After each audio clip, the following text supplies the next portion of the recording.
Good morning and welcome to today's live show. One interesting thing happening today is we have to pay attention to if the 2-hour can curl up. We could end up seeing something crazy today, but at the same time, we are approaching the daily expected move in the first minutes of the day for the SPY. We are approaching the daily expected move in the first minutes of opening up for the Qs. So are we going to see the options market get this right? We end back down in this zone. That will be important, but if we're able to curl up this 2-hour, momentum is suggesting that we do have a chance to get all the way up towards 590.51. So we got to be paying attention to that. One of the most important stocks to be watching is Nvidia and seeing if that can cross up on a 2-hour, seeing if we can buy ourselves some more time.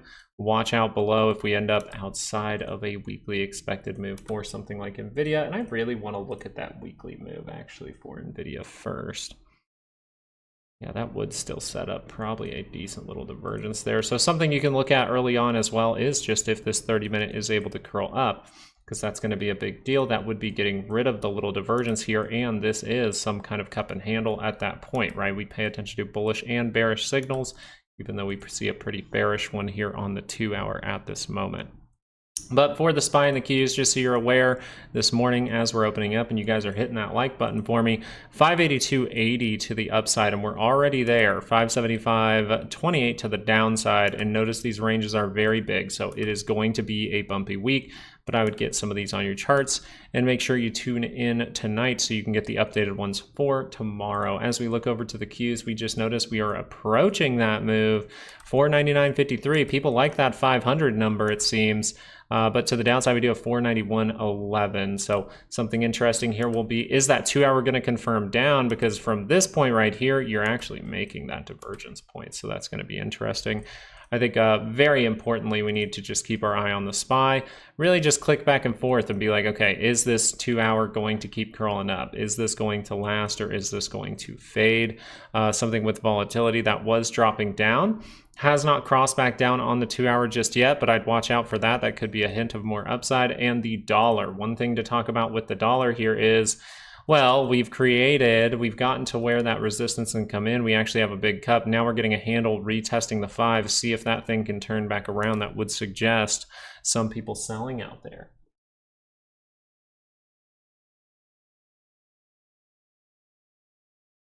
Let's see what I got. Alrighty. One thing that was important last week was the Dow trying to give basing out signals, but really struggling. So something about the 30-minute here is you do see that divergence down there. So the Dow producing some divergence, saying the 2-hour can cross. The last time we saw a little 15-minute, that was a failure. Now you're actually seeing it on a chart I really like, and that is a 30-minute chart. We're seeing that confirm early on. This does mean that the 2-hour does have the opportunity to bounce here. Just be aware that this is a great level to make some kind of handle to head lower. So if this does cross up, we got to be like, okay, positivity can come. But if that rotates back down, you might be confirming this and ending up going a lot lower, right? Somewhere down into maybe 41,000. I think I have those weekly moves here. So you see how if the 2-hour was to cross up for the DIA, this is the Dow Jones ETF, you can see that make that move up. And then if we actually end up curling back down with that weekly expected move, that's why it's good to have it on there. You can really see how it helps out your structure, right? It really helps us out. It's like, how high would we maybe bounce from here? Well, maybe we'd go all the way up to here, get that options market to trap some people, and then boom, turns down. So I'll be paying attention to this throughout the week, seeing if that does form. But right now you do have a 30-minute divergence suggesting that this can be a positive move here for the Dow. It is opening up on a gap. We're opening up on these weekly or these daily expected moves, so just be cautious with it. But for the most part, seeing if 2 hours can cross up today will be important. Lastly, there was something with TLT. We're still waiting to see if this is going to be a higher low. All right, we're not really getting down to this. Relatively controlled for a 30-minute chart, right? Not seeing that really hold that downward move like this, kind of going off like that. So we'll see if this is able to curl up into positive territory. That would mean positivity is likely, and I still think this has a good shot to get towards something like $95. IWM, I need to update the ranges, so I'm going to do that right now. We do see IWM coming in at 225.28. And that would be your upside move, and your downward move is going to be 212.50.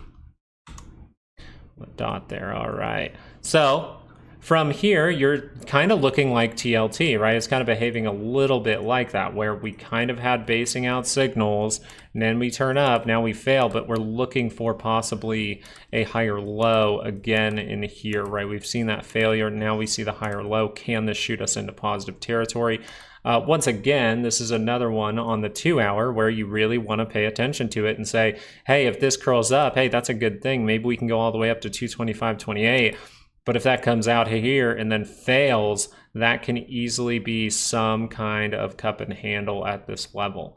Okay, so we really want to pay attention to that. We do not have a 2 hour signal like this one. Notice the 2 hour signal like this one, boom, solid move. So if you want another solid move like this, well, then you might need that basing out structure, meaning that 2 hour might turn up, turn back down, and then you see something like this. That's more what I want to see in order to catch a very, very good trade. As of right now, the SPY trying to still test that move, not able to push through. It would make sense for us to push through a little bit, see the Qs actually go up to its daily expected move, and then we can watch if the SPY actually has some resistance there. How are you guys doing this morning? Everyone got their coffee going? Everyone ready for a great week? Thank you guys so much for liking the video. Thank you for showing up this morning. I hope your trades are looking decent. We got to make sure that if this 2 hours turning up, hey, maybe some of us might have to manage some trades out there, right? But that's okay, because we're just looking, because I think a big, big move is coming, and we just got to see which direction that's going to go. Gavin Crab, it could be. It really could be, because we have similar behavior to what happened here. We have similar behavior to what happened here, but this time you are, again, right here, we did try to confirm that up, by the way. We were trying to confirm that up on these bars, and then it failed. So now you're trying to confirm it again. Will it fail? That's kind of what you're looking at there. DJT, seeing some great upside for DJT. This actually had the reversal signal in it. Kind of hard to bet against something that has really, really strong momentum behind it. As of now, you see that that weekly is turning up, telling you, hey, we almost got the buy zone right? We were so close to getting that buy zone from these tops. We made this zone. That's where I really wanted DJT to get to. But you see that confirmation came in right after that zone, but on the daily scale probably looked pretty good. As you can see, that is starting to spread out, and it's starting to spread out pretty fast. I'm sure this is very new, so the monthly chart might not be the best, but as far as it goes for a weekly move, looks very, very nice. As of right now, you just would say, like, yeah, we're gonna make a bunch of divergence points, but this thing is just squeezing. It's squeezing.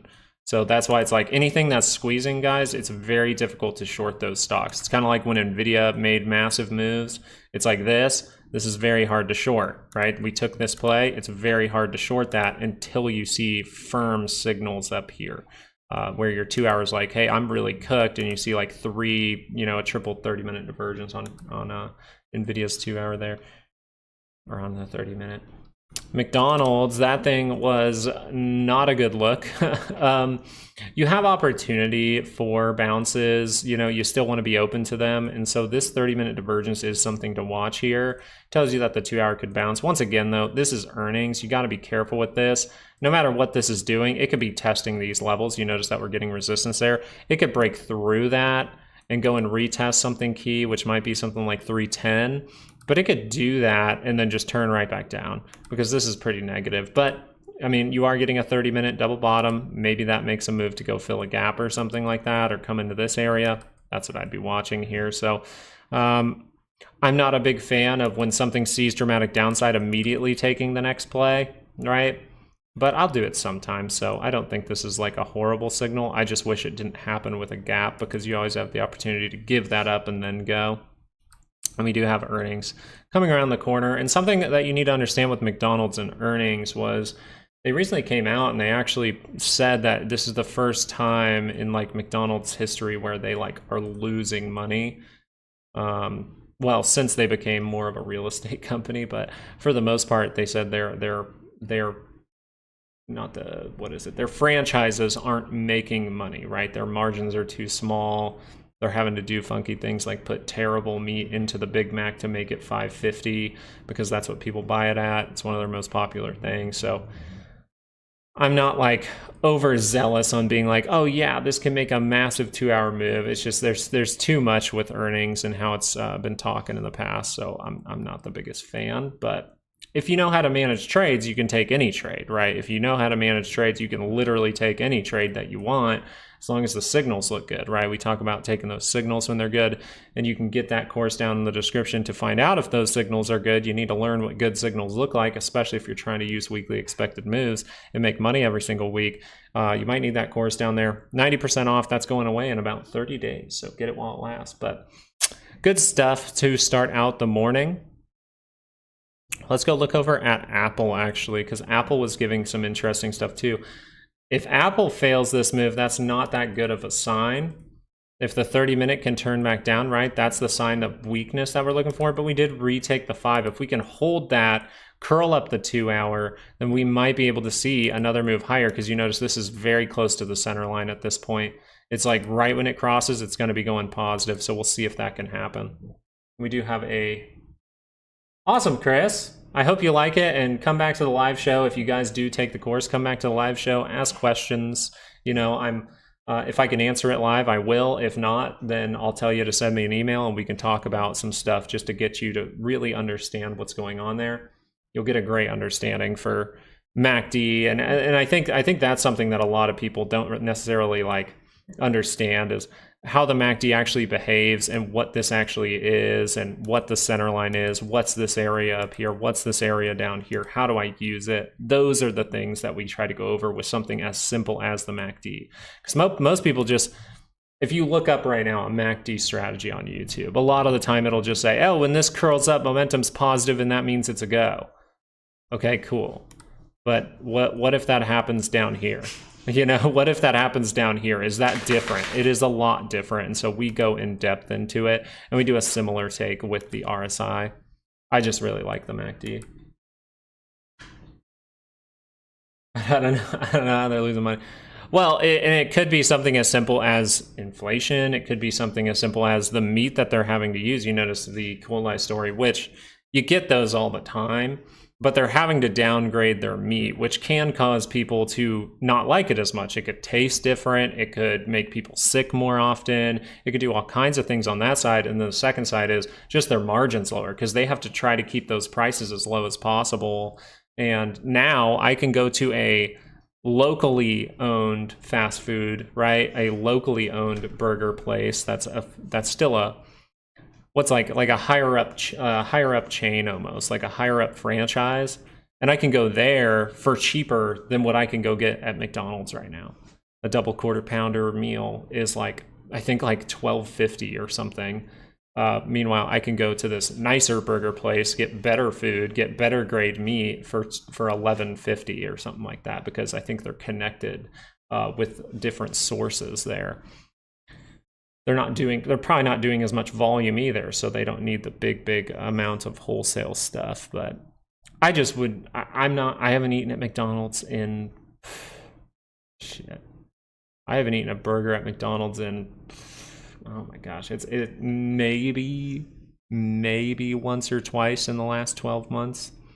Because the last time I bought it, I was like, yeah, screw this. This is like, if I'm getting McDonald's, I want it to be cheap.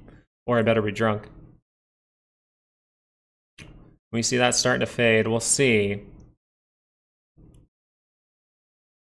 I think a 30-minute might be better here, though. See if that 30-minute can cross up. If the 30-minute crosses up, you got a good shot. Worried about a lot of earnings. And I'm going to go pull that up real quick while you guys are chatting in there.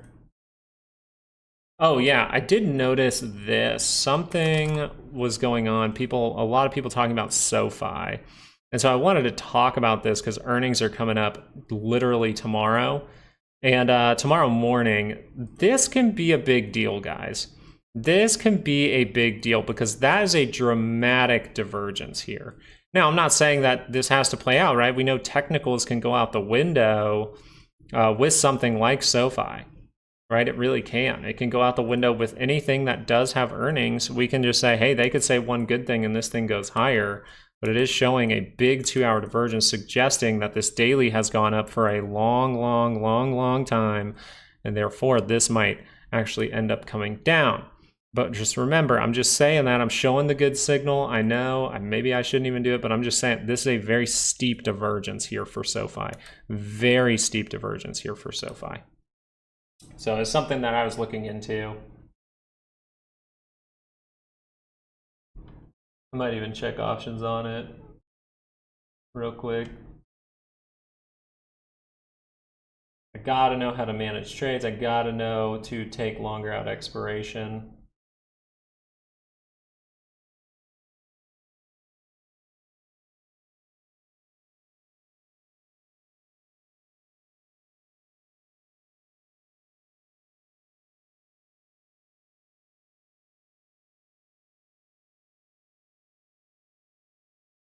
Actually, it might be there.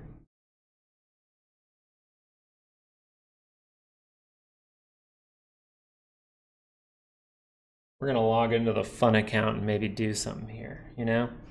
Well, let me see if I have a good 30-minute signal maybe to get me into this thing. Because if we move higher, that would not be something I want to do right away.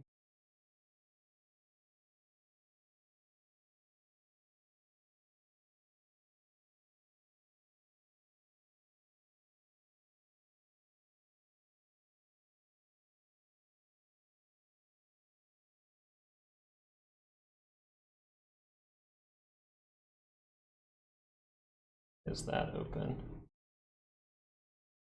Get out of here. This thing always opens up.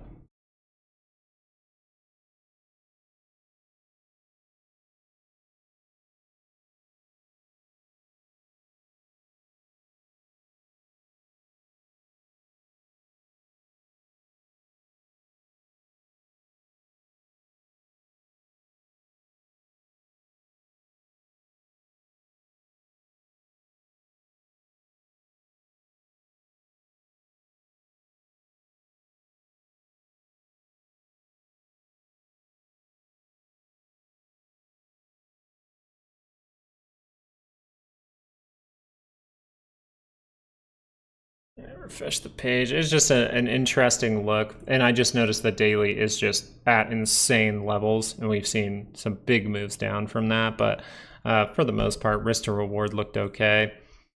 So if I was looking at earnings, that would be one I'd pay attention to, but I always like to say, earnings, risky business, man. I'll look at it. If there's like a triple, like a divergence on 2 at the same time, then I'll look into it more. Have the order up here. AMC seeing good. GME seeing something good, then giving it up. But taking back the 5, one key thing here is still if that daily can cross up, okay? For AMC, you're starting to look more and more like resistance is going to hold. Mara with a great move, so we got to go check on Bitcoin. Bitcoin able to curl back up. Something interesting here. I believe it was 2 hour.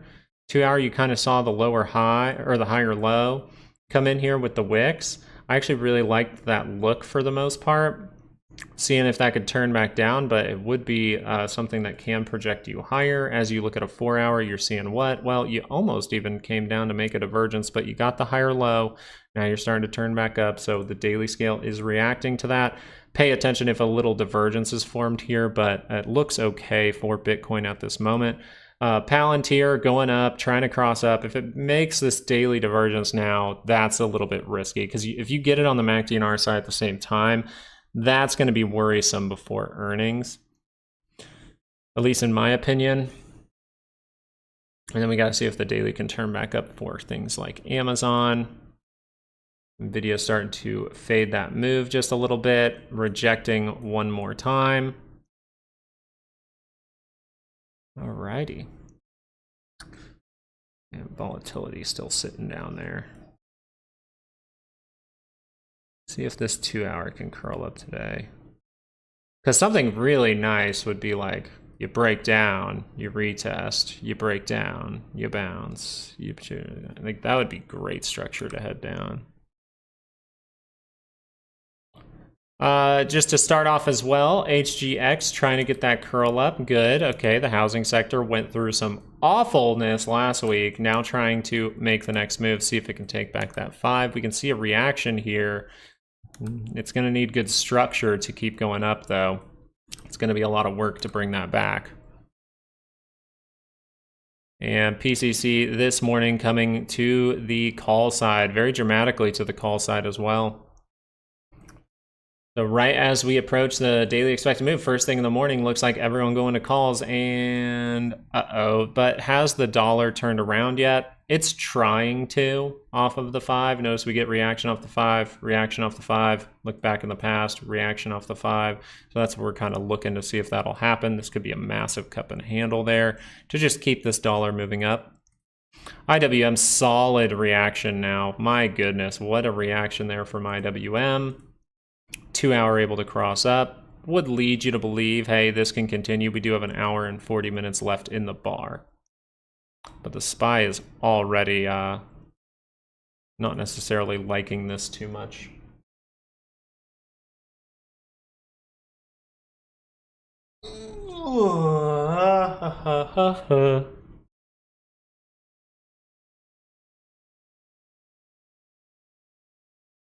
Frick.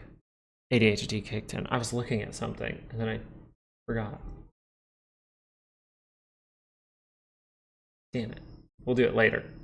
Tesla, yeah, we haven't looked at Tesla too much, but Tesla's going to be its own thing because Tesla on any shorter time frame, you're looking for the 30-minute pullback. You're just noticing squeeze-like behavior. Your MACD is just turning straight down. That can continue. What I'd really be waiting for, at least for me, if I wanted to swing this, because this is a strong move, most likely this isn't going to be one move given up. Most likely this is something like one move, sees some downturn, pops up again. The implied volatility actually for Tesla has gone down compared to previous weeks.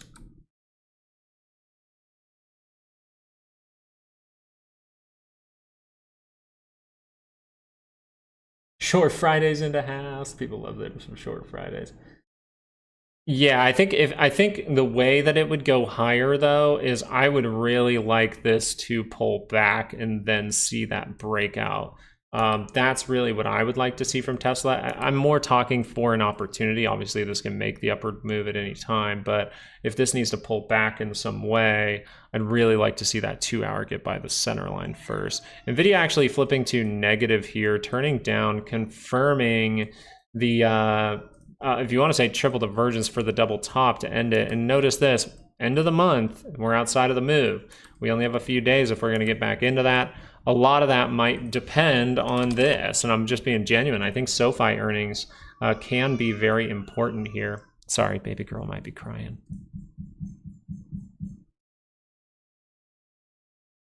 Meta had the move and then gave it up.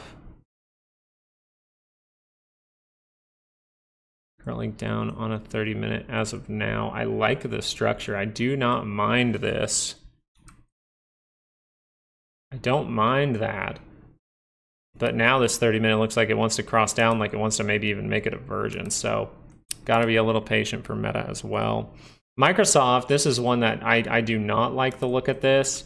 I do not like the look of it. If that 2 hour crosses down, I'm worried about Microsoft, and this is kind of why I'm paying attention to some kind of tech stock that has earnings, being Sofi actually for tomorrow. We'll see.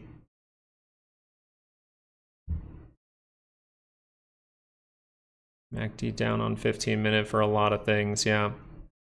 Yeah, a lot of 15 minutes will roll. It's mainly seeing what's the positioning of the MACD on those 15 minutes, right? We even look at Nvidia, we're like, this is a pretty good move. Is the 15-minute near positive? Well, the 15-minute actually was not able to curl back up.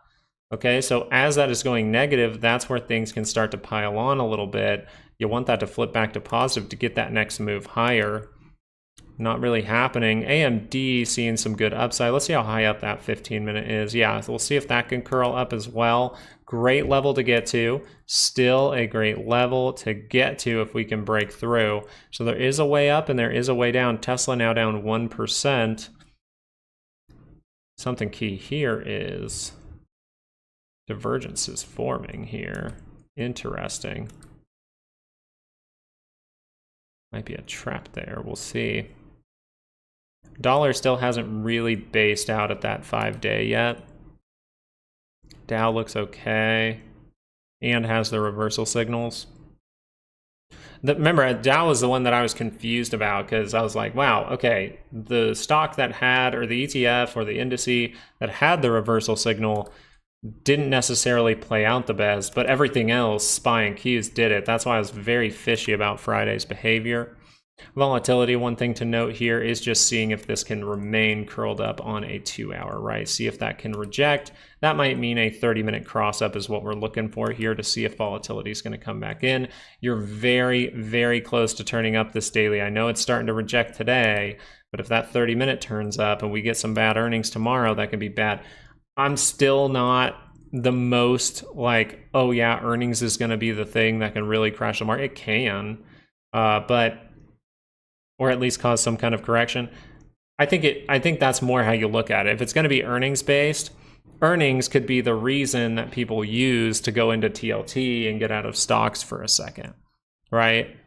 And then maybe that's the corrective move. So if it's earnings plus the rebalancing into TLT, and then stocks come down and correct, then I think you're looking more at still the correction type move, meaning something like a 7% down or something, or 10% down, and then we actually see that base out. So we'll pay attention to that, but it's just a note maybe to think about. All right, 30-minute was not able to cross up. Wasn't it the Qs that had a 2-hour still crossed up? We have to see if that is going to cross back down. I think that will be a great, great hint here. If tech stocks are going to suffer, and then you just got to watch out for earnings, because that can really mess with things. Because the SPY is just trying to curl up. The Qs already did, so this one might be actually the one to watch. Bearish engulfing candle trying to complete on the ES 4-hour. Yeah, that's not a good sign if it's that big of a time frame. I know it's ES, but still that big of a time frame is like still very important for those type of markets. So that's pretty much like our 2-hour, right? So we're paying attention to the 2-hour here, and that's the amount of strength you're probably seeing over with the ES, except more because you have 4 hours behind it, right? Hey Encryption, thank you so much for subscribing today, and thank you guys for liking the video so that Encryption can find our account. Thank you so much for joining us. I hope you enjoy yourself. Hope you get to learn a little bit, and if you want to ask any questions, please throw them out there. Please welcome Encryption into the chat.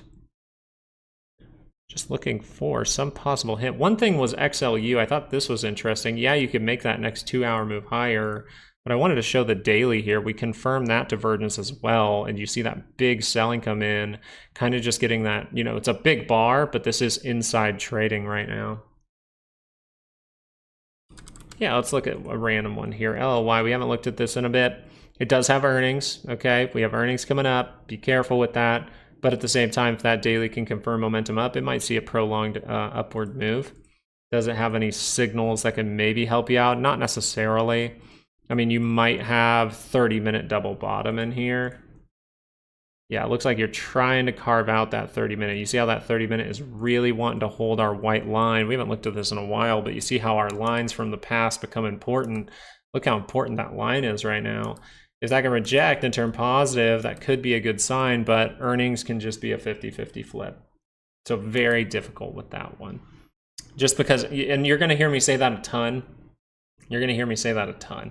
And it's just how we have to talk about it, because earnings has beat me up. It was one of my biggest losses in my trading career, was when I wasn't taking earnings seriously. I was just playing signals for a few months, and then seeing earnings come around, and I was like, oh yeah, why wouldn't these signals play out? And then of course Zillow didn't play out. We all know about that one that I took. That was a bad day. So that's why you'll hear me say, hey, take it from take some non-financial advice, but some advice as far as maybe your emotions. And if you don't want to feel bad for the rest of the week, something you can do is just say, hey, I'm going to downsize positions and lose an amount, maybe be willing to lose an amount I don't really care about. IWM seeing a great reaction.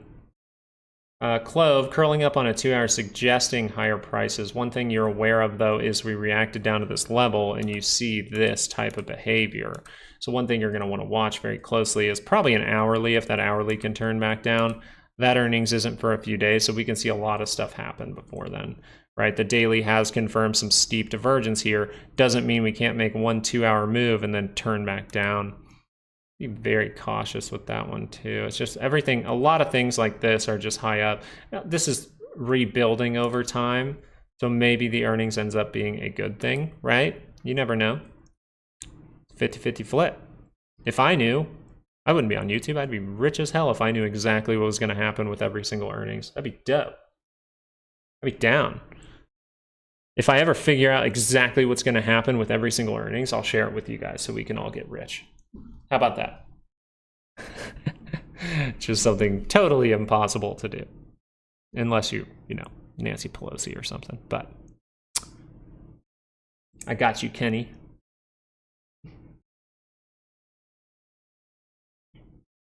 Then you'll see the fundamental guys come out and, you know, try to tell you exactly. Actually, fundamentals probably might have a better shot of calling earnings. I mean, we just look for the golden setup around earnings. So this has a daily divergence. We're looking for it to maybe create a 2-hour divergence. It already did before earnings. That's the sad part.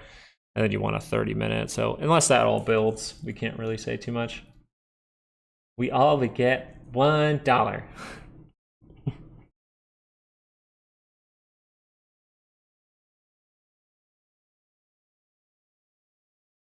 I think Nvidia is pretty important here. Just seeing how that behaves towards the 5-day.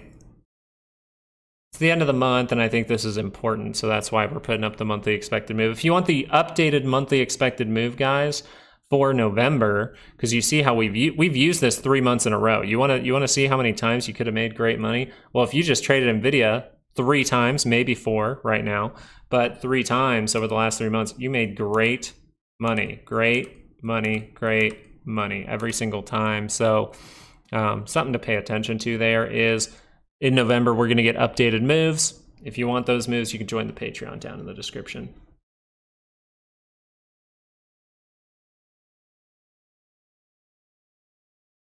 Yeah, BK, we just got to be careful with anything with earnings. IWM is seeing a great move, which is awesome. It really is awesome to see. Because you did have 30-minute divergence. You do have like really, really flat, maybe a little down, but really, really flat here for the MACD and the RSI, just showing you that on a 30-minute there. So we're just noticing that the 2-hour has a good shot to turn up, and that's happening. So it does make sense. The only thing you want to be aware of is we're kind of at a key level that we broke out of in the past. And so if we're testing this box in any way, we really want to be like, okay, could this be a handle? And that's where we'll look for 30-minute or 15-minute little things. Which if you probably go look right now, you're seeing if the 15-minute rolled right here, it might not be a good sign unless you can hold that 5, right? You're maybe doing some cup and handling in the shorter term. That would be an okay sign, I think. That would be a interesting one.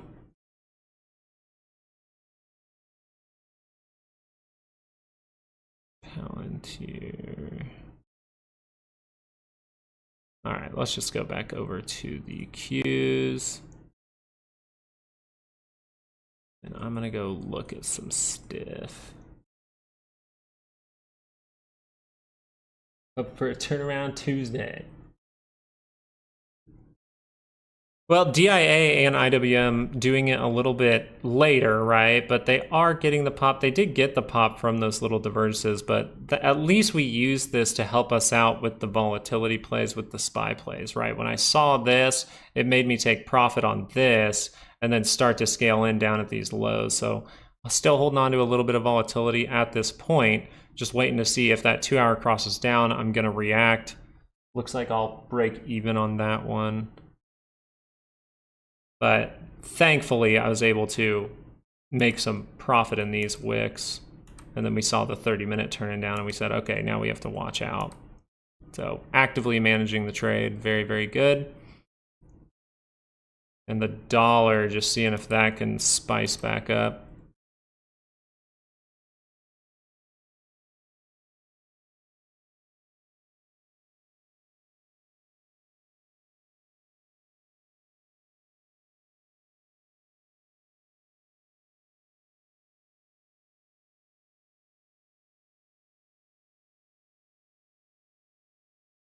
Apple's still not curling up. SPY and Qs.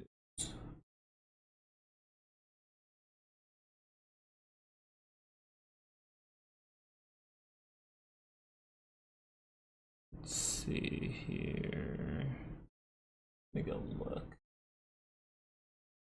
at some of this. See what people are really thinking for this guy.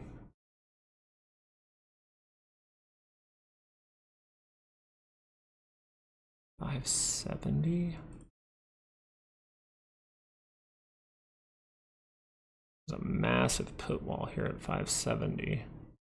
Interesting. For today.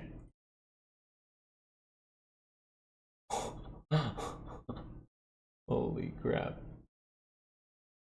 You want to see max pain? You want to see the put to call ratio for max pain for Friday for the SPY? I don't know if you could see it, but I wonder if you could see it. Let me go check. Oh, you can't see it. Let me move it over for a second. Look at this number. 7.1336. That is kind of crazy.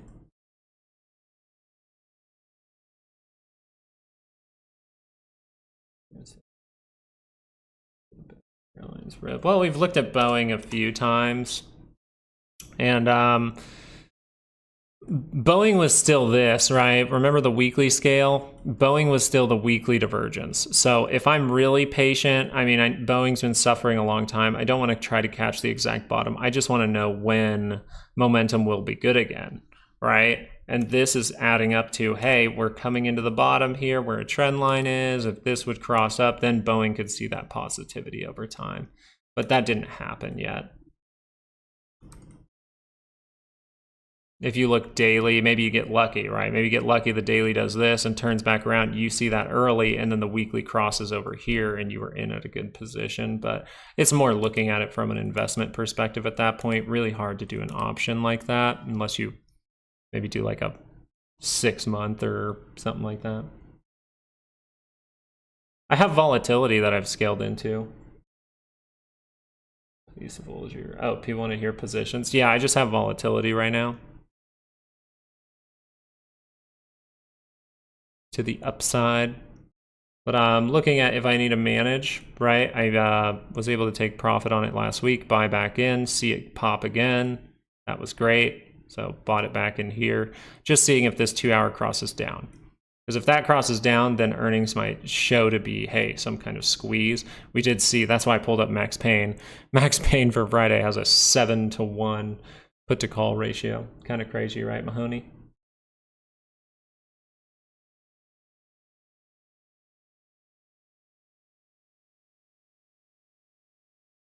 But yeah, we kind of thought the market would bounce. The 30-minute signal in here told us, hey, the market most likely does bounce. The Dow giving those reversals, IWM giving those reversals. So the only thing was these two didn't bounce too terribly well on Friday. It actually was the SPY and the Qs that really bounced on Friday. That's why that move was fishy. That's why I reapplied the volatility position. So a little bit of profit, turned down, found the next area, turned back up. So waiting for more than that though, because this has been stabilizing for the most part, right? It's not seeing this type of thing continue, right? We're not seeing that big break continue. So if the 2-hour crosses up, green over here, hey, it's really close to going positive. That would be what the MACD is telling you there. It's saying momentum to the upside, but you can get bad or good news coming with earnings. And I think something to pay attention to is Sofi actually for earnings tomorrow morning. And then I'm watching the dollar today too, because that's coming into the 5 again. This could be divergence that says, hey, the dollar is going to fall dramatically. It also could be a cup and handle off that 5, and it's really ridden the 5 the whole time. That would say a daily pullback can come, and that would make sense. But it also makes sense to just keep taking off. Weekly scale, turned up, not overbought yet. Could just keep going. Maybe it consolidates for a little bit, who knows? But still, I think the Qs are a good thing to watch.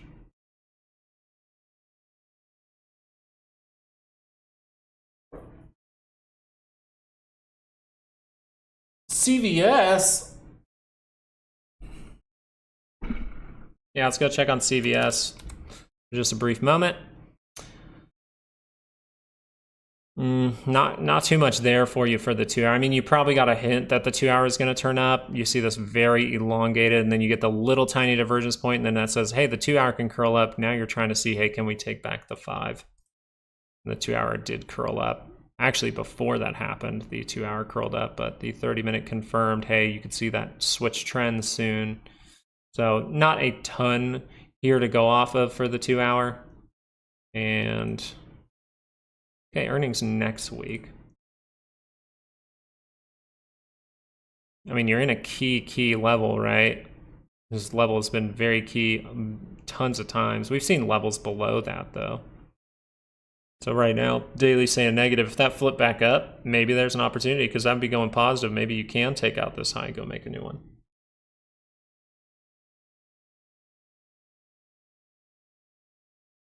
Tesla holding up. Apple, gotta see if that one crosses, and Nvidia, gotta see if that one crosses. Those are all gonna be big.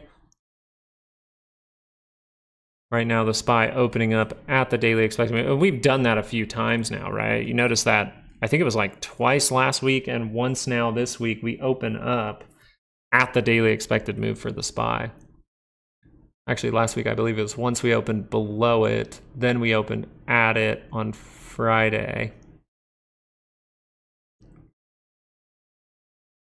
And then when the Qs haven't tested theirs, when the Qs test theirs, watch the SPY, see if it fades once that happens, and then that's what ended up happening. So just a little trick that I kind of put together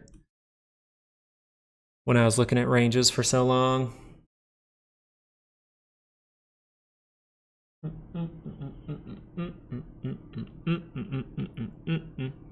I would say the SPY is bullish if you can get confirmed momentum. If you can get confirmed 2 hour momentum here, you see that little tiny green bar? I'd agree with you if that completes in like an hour and 19 minutes. Always got to just be weary that this is a daily expected move.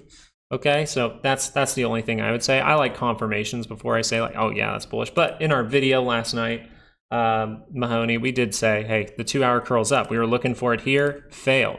We're looking for it here again. We'll just see if that can turn up, because that would be a good look, right? We get really, really tight. Maybe we see that upward move, go to that weekly, and then that would be a great signal for us.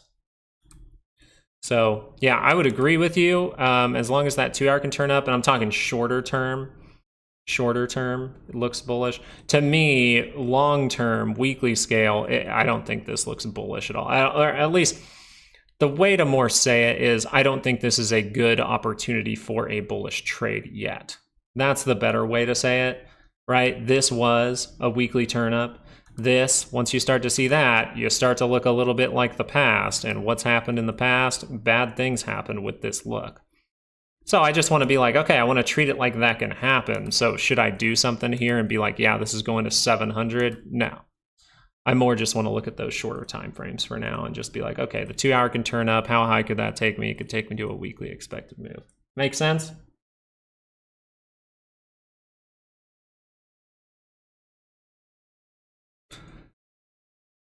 Yeah, it's obviously the SPY is very strong. Yeah, it's pretty still near those all-time highs again. So 2 hour turns up. I think you got to go with the trend there. That's why I'm watching volatility. That's my trade, right? So if the 2 hour crosses down and then the SPY curls up this 2 hour, I might have to back off that for a second. Thanks, cheater. AVGO trying to cross over. We did look at this a few times. Let's see what's happening with this guy. Ooh. Wow. Let's look at it on a daily first. I mean, this could be a massive handle. That would be dope. I think you probably are... I don't think you'll like this from the weekly scale. If this turns over this week, I wouldn't necessarily like this from AVGO. From Broadcom, I don't think I would really like that. And then I'm seeing this. Now, it means shorter time frame. You can even see this type of move, and it still would make sense, right, in the shorter time frames. So short term, maybe something happens, right? 2 hour could curl up into positive territory, right? Short term, maybe this 2 hour is able to pull up. 30-minute gives you the higher low, right? If we can get a higher low in here, that would be nice. But also, I want you to see you're relatively controlled. Like, I'm not going to draw it perfectly, but you're relatively controlled. So if that does see something, well, it's retesting kind of your breakdown area in here. So we'll see if that's able to shoot back down. But for the most part, if we can carve out a low here, I think, maybe even you go a little lower. But if you can carve this out and turn this MACD back to positive, hey, you'd say 2 hours most likely going to turn up. And then that would be some bigger momentum, taking back to 5. Could be a little bullish look. Just the weekly scale looks awful for this right now. If it confirms this week, right? It's confirming on a Monday. You want to see if that's confirming, late Thursday or Friday.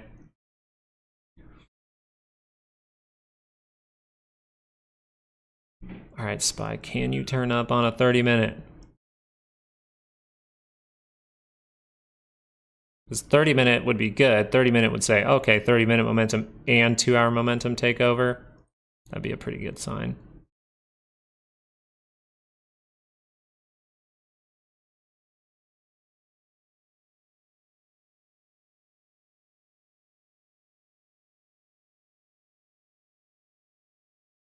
Some people just go away from their computers during earnings. They just look like a week or two later.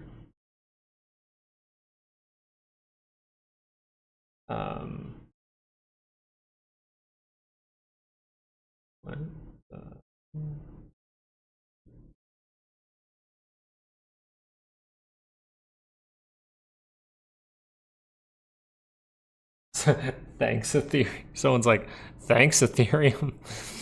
Oh, God, what's Ethereum done? I don't think that's the best look in the world. Yeah, 4 hour, you need some kind of bottom there. At least, like, Bitcoin gave you the next low. Ethereum. Oof. I'd really like a stronger base for Ethereum here personally, but just thanks Ethereum was trending, so I thought that was funny.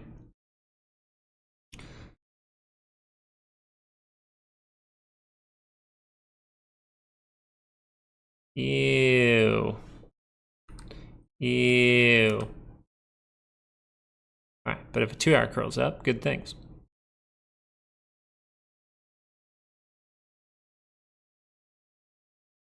Wow, the 10-year is starting to turn up again. Interesting.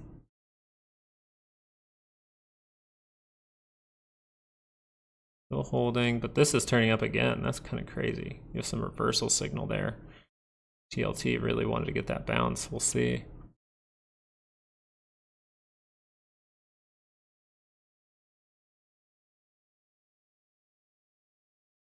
All right, let's leave it here for a bit. Because I'm going to go look at these guys for a sec. That.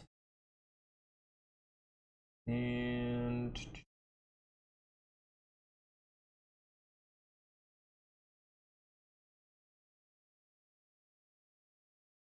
I gotta watch this video.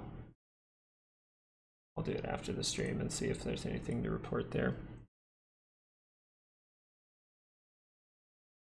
Have you talked about the VIX yet? Well, the VIX, the thing about the volatility here is the main signal, right? And we said this, we say this, we said this last night. The main signal is that daily going to cross up? You see that starting to reject. So what we were paying attention to is a 2 hour divergence maybe forming. Something like this comes down to here, then we bounce back up, maybe off the 200. That's kind of what I was paying attention to. But we saw that fishy behavior where the Dow and IWM had reversal signals, but didn't necessarily catch the bounce, but the SPY and the Qs did. So that just made me take a gut decision there and make a small first position for volatility. Then if it turns down like this, I can either manage the trade, see if it makes this type of signal, and then get back in, or I can just start scaling because I got further out positions. So I got to make a decision with that, but that's what it looks like to me. The main signal for volatility is the daily turning up, though. If that daily turns up, most likely you're going to see volatility come in pretty quick. Ew, Martin. SPY looks bearish on most time frames. Still might have a pump in it, but I see red candles coming. And that's kind of what I'm thinking, Stanley. It's like, if you really look at this and you're kind of like, you know, the daily has crossed over. We haven't seen a pullback in a while. We have weekly divergence forming, but in the shorter time frame, you're like, okay, the 2 hour here, if that just curls up, we can see the next move higher. And then that could be, oh, this is euphoric. Uh-oh, right? And then we actually set something up that's very, very significant. You already have one significant one here. It's just not necessarily on the RSI at the same time. So it would make sense to want to go get that divergence at the same time. I think that's pretty likely, right? I thought that was likely with the Dow Jones signals and IWM signals. We started saying, hey, watch out, because this could be the next all-time high if this happens. It crossed up, it crossed right back down. So that's where things got a little hazy, right? We went up to a daily expected move right away in the day, came outside of it, allowed the Qs to get to hits, and then we just flush. So we got to see if this is actually going to curl up and confirm momentum.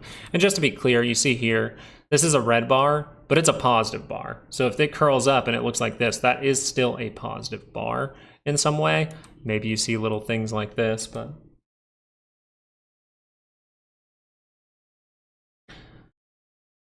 as far as it goes, I mean, I'm looking at the 30-minute, right? I'm looking at the 30-minute. If we're going to get some kind of trap, say today, you might get like a flash move from the 30-minute and then that just turns right back down.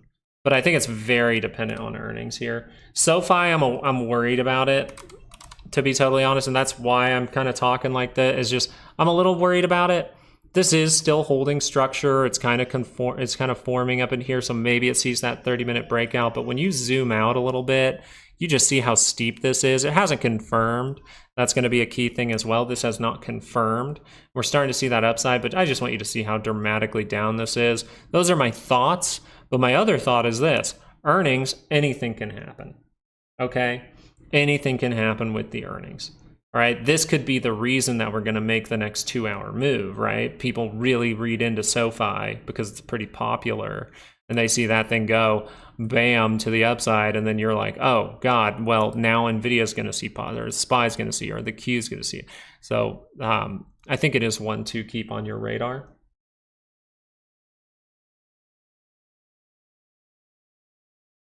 MSTR has earnings as well. So you have some of these that seem to be pretty important. The thing with the thing with MicroStrategy here is overall you can't really use the 2 hour confidently when you see this kind of look, right? Maybe you took a chance on this one, it fell down, it curled up, you managed the trade.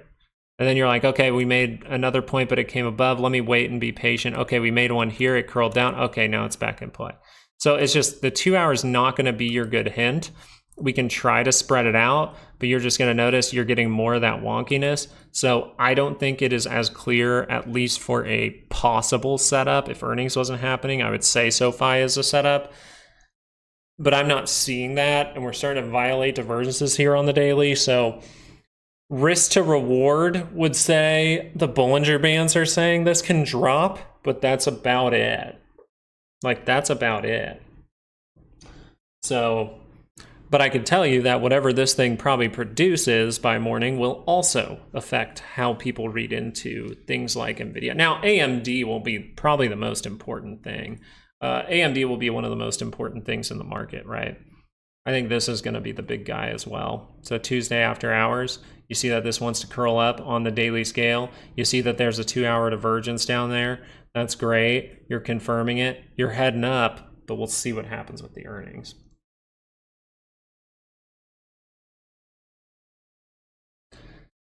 Yeah, it kind of depends. And if we're going to see a major top, then most of the time what you would see is positivity throughout the beginning of the week and then negativity at the end.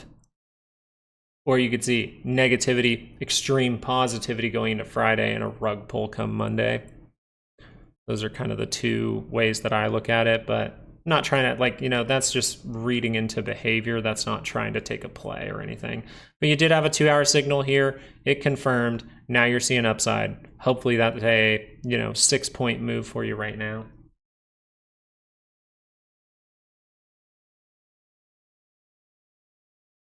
Tesla wants to keep going, huh? That is just not a very strong looking green bar down there, but it is a decent move, 0.5.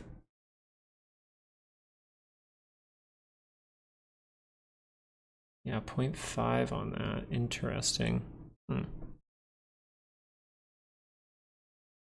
Housing gave us a hint last week. I wish it could give us a better one this week now.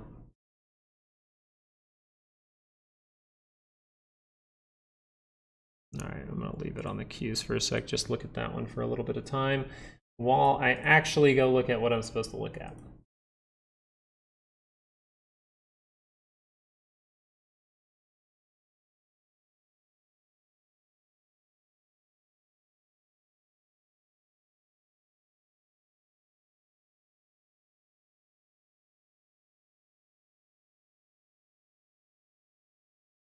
Just trying to watch this thing for a sec.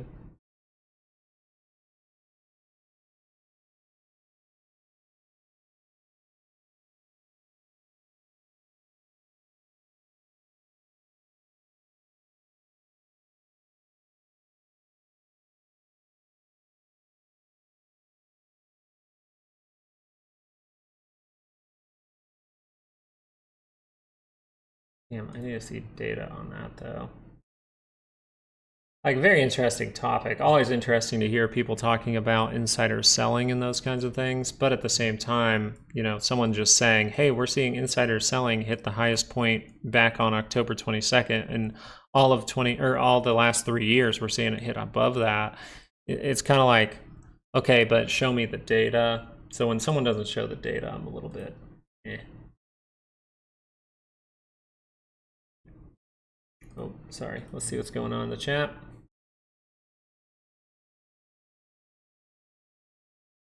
Yeah, that's right where the 50 is for volatility.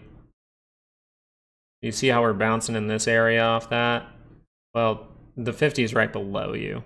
So you're really getting the bottoms here just to bounce off that 50. And you see how that 50 is trying to whip back around. That's why I want to really pay attention if volatility turns up on a daily scale. Because then it could say, oh, and it makes sense if you think about it logically, it makes sense. If earnings for some reason come out bad, then the repositioning to TLT even makes more sense at that point. At least in my understanding, that does make a lot of sense. It doesn't mean like stocks have to crash because of earnings. It might need some other reason, but I'd really pay attention. I mean, we haven't seen volatility turn up in positive territory this good in a while. Maybe here. March 2023, you see that? That was maybe close, but this one's even better if it can remain there. Yeah, popping back over to Nvidia, good to keep your eye on this one, just seeing if this 30-minute can rotate up. If the 30-minute can rotate up, hey, you might get a good measured move in here. I still believe that it is holding the divergence point again. We have divergence points all across this thing, all the way from here to here. So if that's going to be bad, well, then we need it to start to escalate a little bit. If that curls up, then that's probably not the move. Right? If that 2-hour can really confirm up is what I'm mainly paying attention to for Nvidia. This is a reversal signal. We've used it it's worked out 3 out of 3. We'll see if it works 4 for 4. But even 3 out of 4 ain't bad. All right, we have 1 hour left, seeing the Qs go back up towards the daily expected move, which means the Qs might be making a push to maybe hit its daily expected move. So now we would just want to watch and see how the Qs do act. BMY. Let's see BMY real quick. I mean, that 2-hour curls up, you always got a chance. Maybe this was a 4-hour pullback. 4-hour curls up, I like it. I wish earnings weren't around this, because if a 4-hour curls up here, you like it. All the moving averages getting piled up. You're starting to get that cross through. Then you could say, oh, the RSI's through, the price action's through. Now we're just waiting on the MACD. If that MACD can confirm it, you test this high, go make a new one. So yeah, I don't mind the look of it at all. I just wish earnings weren't going to mess with it. It looks like earnings might mess with it, you know what I mean? The 4-hour here trying to curl up for the Qs.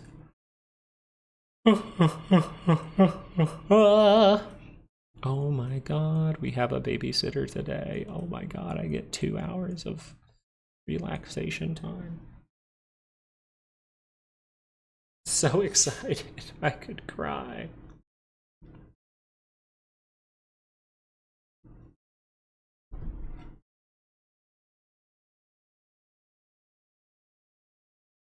All right. Ooh. Volatility still not able to confirm down on the 2-hour. Tesla, new one. Wait. New all-time high. New all-time high. Whoa. Whoa. 400? I mean, that's a big measured move that can happen there. You can really see that when you really zoom out. I know it's a 2-hour, but you really zoom out, you go, oh, that's a massive handle. OKLO, Logic L, check OKLO. I just saw someone else mention it again. OKLO ripping. 52 week, okay. New yearly high. OKLO, this one's popping. Jesus, my goodness. I mean, there's your 2-hour pullback. I mean, that's probably pretty ballsy. But that is the 2-hour that you kind of want. That's just the massive move already happened. Now you got to be like, oh shit, maybe we're making some kind of divergence. I don't like that, but it's more fun with these to look at, like, when was the opportunity? Well, you saw a big move from the bottom, right? And then you pull up a 2-hour and you go, oh, okay, 2-hour swing, awesome. 2-hour swing, awesome. You know, now it's kind of late.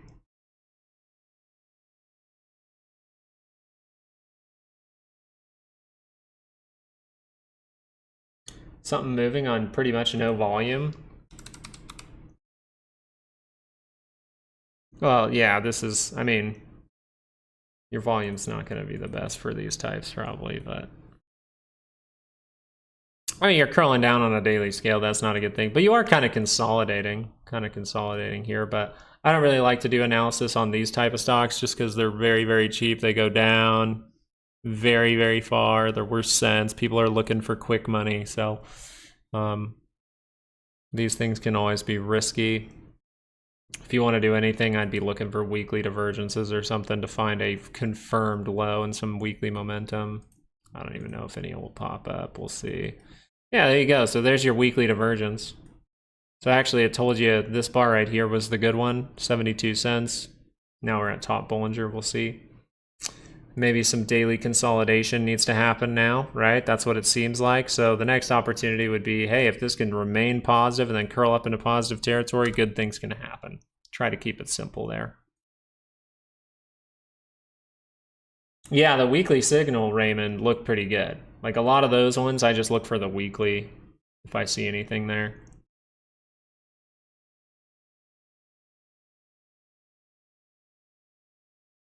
But yeah, it's good to zoom out. You know, with those ones that are always worth, you know, penny stocks pretty much. I mean, I'm not saying that is one. I don't really know the background of it, but it looks pretty cheap, right? Always below $1 for a lot of the time. You really, you know, the shorter time frames can help a little bit, but when you zoom out on things, that's where things start to really add up, right? That's when you go, okay, this can see a big move for a few weeks. That's the move I want to be in, right? I want to see that 40-cent move, that 40% move. All right, the weekly can help you out with that. You might miss out on 10%, 15%, but you'll end up in maybe 30%. Was 18, yeah. And that's why I don't want to touch it. What's the reason it's at 1 now? You know what I mean? But if the signal's good, I'll look at it. I mean, I don't think that weekly signal was bad. It's just it looks like I looked at it 3 weeks too late. So now I would say, you know, a consolidative move, which is what the MACD is telling you there. The daily has crossed, telling you, hey, we need to pull back, consolidate in some way, and then maybe if I turn up, then that's it. And this is kind of where people struggle. It's like they want to trade at the shorter time frames all the time. It's like, well, if you're seeing the daily turn down, you just wait for a daily pullback. It's a good positive move. It's most likely going to get by the center line and show you the opportunity. Don't miss out on GME. GME curling up. This is the main thing, though, for this. Does the daily curl up? That's the main signal, right? Every time we start to curl up on GME's daily chart, we get a big wick. And this is a great signal to follow right now. It really is. If that can turn up, it's the similar thing to what I'm talking about with the other ones, right? I'm looking at the bigger time frame. I'm kind of like, yeah, the shorter time frames, we can see there was a 30-minute here. Maybe if I wanted to take a position and say, hey, this daily is going to curl up, okay, cool. But for the most part, if the daily curls up, that's the real big signal. So if that can curl up, good things can happen. 2191, guys. If you want to get that on your chart for GME, if you're not interested in trading it, that's fine. But if you are interested in it, well, then you got to break through 2191 to see something crazy. And you see that's not too far off once we cross up. So we'll see if something happens there. AMC, the level for that is 470. Coming so much closer than last week, which was 471. Now it's 470. But yeah, I like the look. Oh, XLU gave you a hint, as in it's already confirmed some steep divergence there, but it is trying to curl up again. So is this divergence really something, or is this still cup and handle in some way? And we're going to make one more 2-hour move higher. Okay, so this is why we pay attention to XLU as well. This is something that we mentioned, I believe, on Friday a little bit during the live video. I'll try to put it in my videos if I see anything with it on YouTube at night. But for the most part, we see, hey, we've made some structure. Can we do this? See that move go higher, and then see that move go higher, maybe even make another point of divergence right here. So that'll be something interesting because you've already confirmed daily momentum wants to shift down. So we'll see if the 2-hour can save it. But yeah, if the 2-hour actually crosses up for XLU, it actually adds more validity to, or credibility towards the SPY actually going maybe to a new all-time high. But we got to see how this lands by the end of the day. None of that's happened yet, right? So it's pretty damn bearish for XLU until we see if these things can form in the price action. Man, SPY just not really, they're not wanting to move. And we see this a lot in these mornings. We keep getting these like gaps that just sit for hours and hours and hours, then gaps that sit for 4 hours in here, and then we fall a little bit. It's like even here, we gapped and we slowly drug higher and we just sit, then we drop. So, seems like every single gap we make, we just end up sitting in that area for a long time. Good eye, George. I like it. I like that you're paying attention to XLU. Very, very good as you're looking for possibly a top in the market. GME now 3%.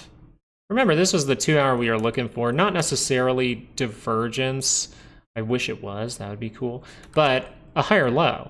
Awesome. Now, with a higher low, you can turn up the daily. Looks like distribution or not.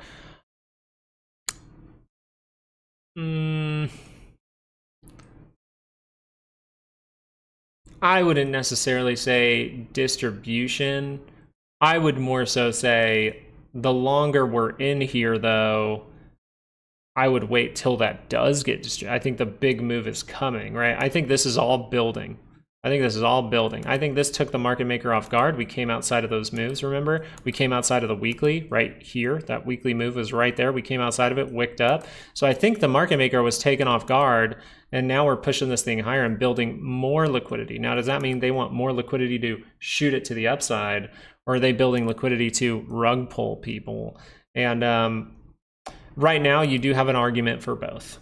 You have an argument for both. And I think the way that you see it is, hey, shorter term, if that 2-hour can project higher, you're going to see this thing cross up and probably do something crazy today, because I doubt that just crosses right back down. But we know from Friday, anything can really happen. The weekly scale is going to be your big deal to the bearish side. If this weekly turns down, I think that you're going to start to see that distribution, right? You're going to see this liquidity start to play out. Maybe down towards this zone if we're just pulling back in some way. all right? Or we could end up going all the way down towards the 50. And I think it would make total sense. Then we got to see if that weekly can turn back up, right? We still have room here. We always want to be thinking of what can hurt our trade. And what could hurt your trade if you're thinking major top, potentially can be. You have the signals for it. It can be, easily. Volatility is saying that too. This could easily be a major top forming here in this last part of October. Maybe it leaks into November because of earnings, but you more so are just like, okay, but I want to pay attention to how I can get screwed. And how I can get screwed is if that turned back up after seeing a sizable move, then that turns back up. That's where I can be like, ooh, okay, this might make the next move higher. So we'll see. I think this will be a pivotal point. Maybe it's corrective. We see that go up into the end of the year, and then I'm going to be leaning towards anywhere from January to March at that point, and I think the stock market might be toasted.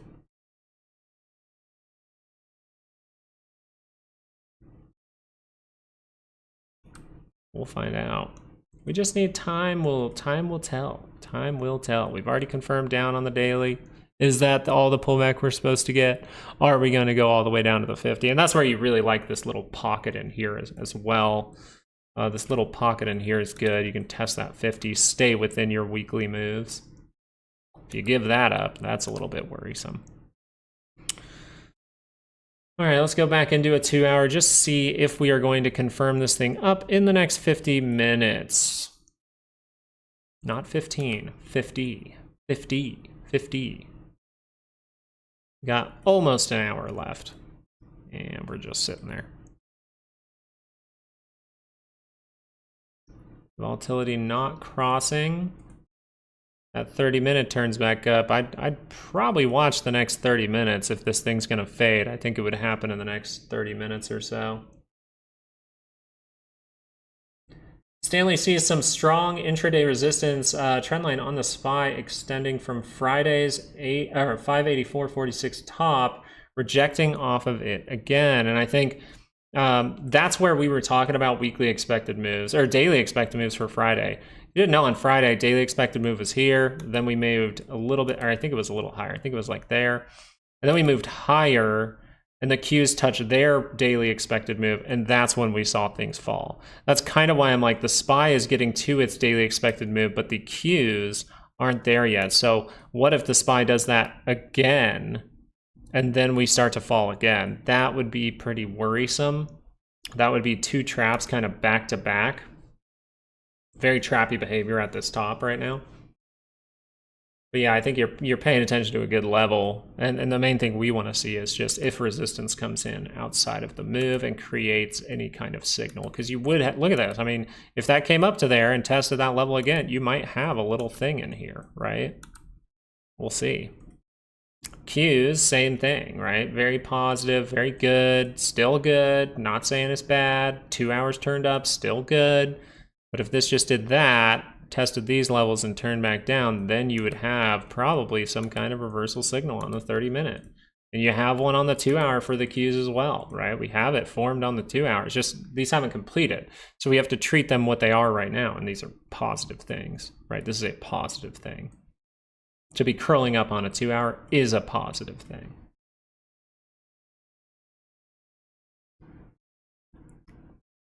GME, we just gotta see if that thing can hold. Hold! Hold the line! Oh.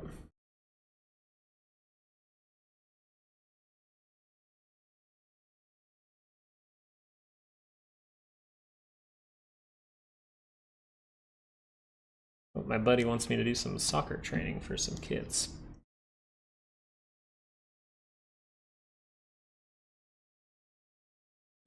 We have talked about it before, Sean, but I think you're in a weird spot with the election, and I think you're actually seeing election moves already happen. Notice that two stocks that are seeing dramatic upside are Tesla and DJT. So I think people in the market are trying already to transfer into, and you've seen this actually, they've reported on the news a little bit. you've actually seen them report that people are investing in certain things. I don't know the tickers, but they're investing in certain things that would be domestic manufacturing and production. So they're investing in those type of companies.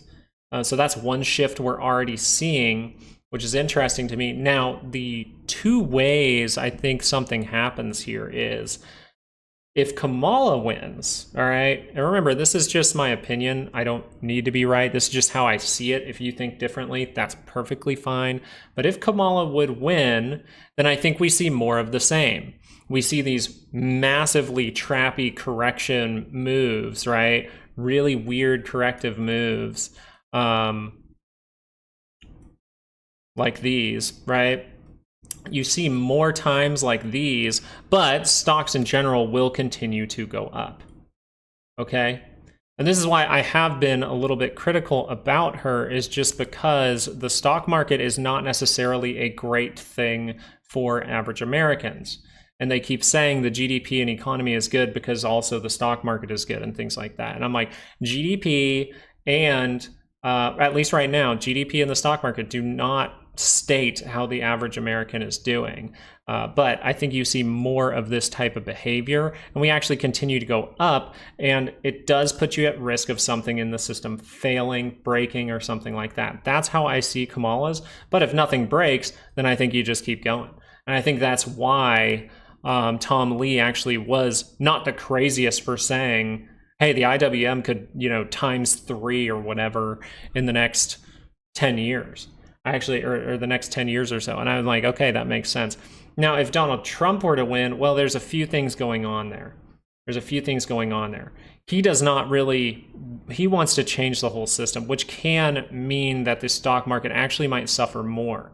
I think Donald Trump wants to do what's best for the people. And what's best for the people technically right now, not talking about stocks, but in your everyday life, is you need goods to get cheaper.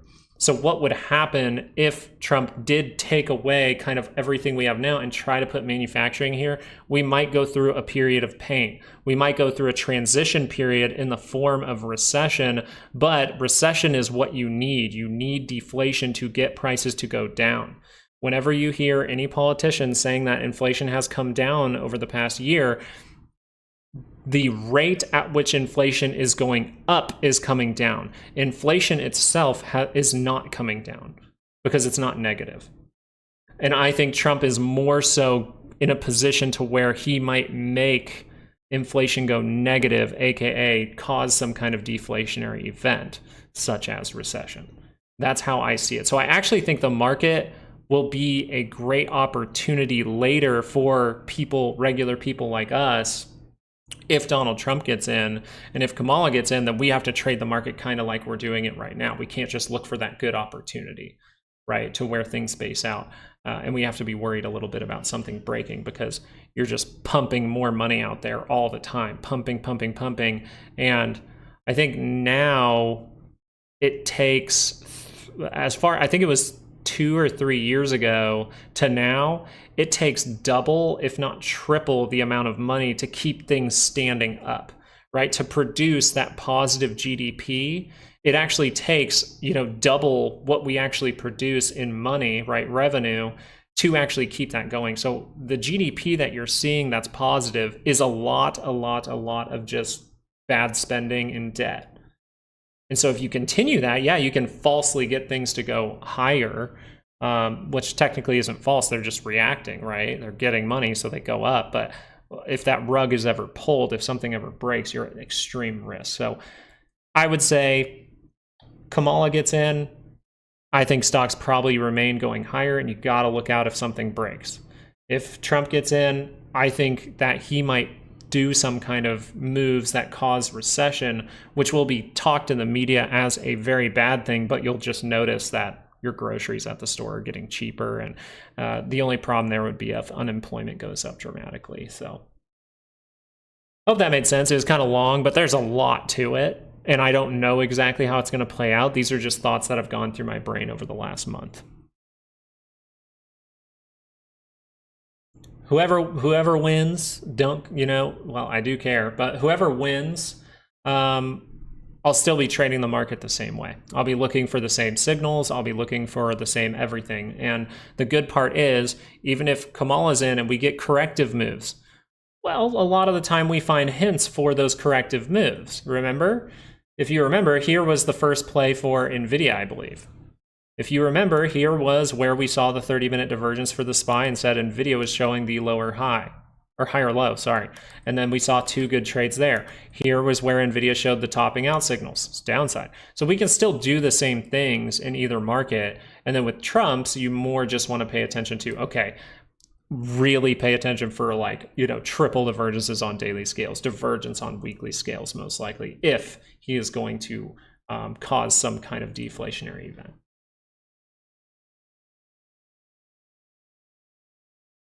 It's all going to digital and blockchain, and that's a very sketchy thing. If you can't use cash at places, that's a very, very scary thing. It is not a good thing for multiple reasons. We don't have to get into it too much, but for the most part, you do not want hard cash to go away. Your one week of electricity being off for a select area or a big group of people would be enough to cause a lot of problems. We're already seeing that with the hurricane. Tons and tons of problems going out there, and people saying the only thing that they were able to trade with to buy goods going through that problem was cash. Thankfully, I think it was Elon stepped up and I think it was Elon stepped up and put his Starlink throughout, which is good.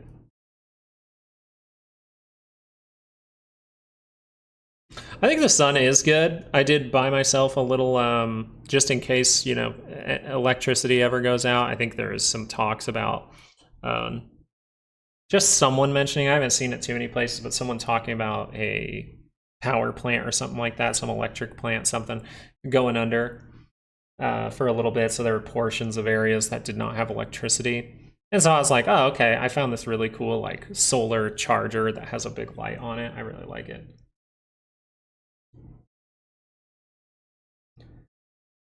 So I actually almost worked for a solar panel company straight out of college. It didn't wow me. You know what I mean? Like, just wasn't the most. And I think the starting position was like, you have to work your way up. But first you're just like cold calling randos. And I was like, ah, yeah, no, I'm good. I was like, after that, I ended up being a cold caller for my own business a little bit, but I got to set up meetings. Cold calling, no fun, but you can make good money. Like freight, you know, if you cold call for freight companies, that's actually not a bad gig. Paycheck digital. Dude, I saw someone at the grocery store pay with a check yesterday.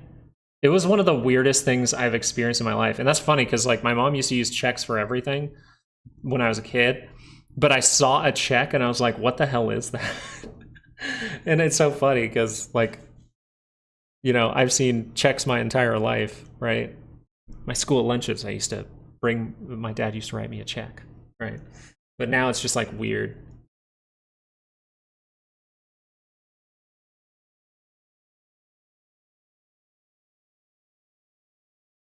Yeah, I'm someone who, you know, I'm weird. I don't trust payment system online a lot of the time. So anytime I pay for something like bigger purchase online, like if I was paying rent, if I was paying a mortgage or anything like that, I screenshot every single thing. Every time I make a big payment, some kind of payment online, I'm like, okay, I'm screenshotting this. Because I'm like, I don't want them to come back and just be like, oh, you didn't pay it. And I'm like, I did.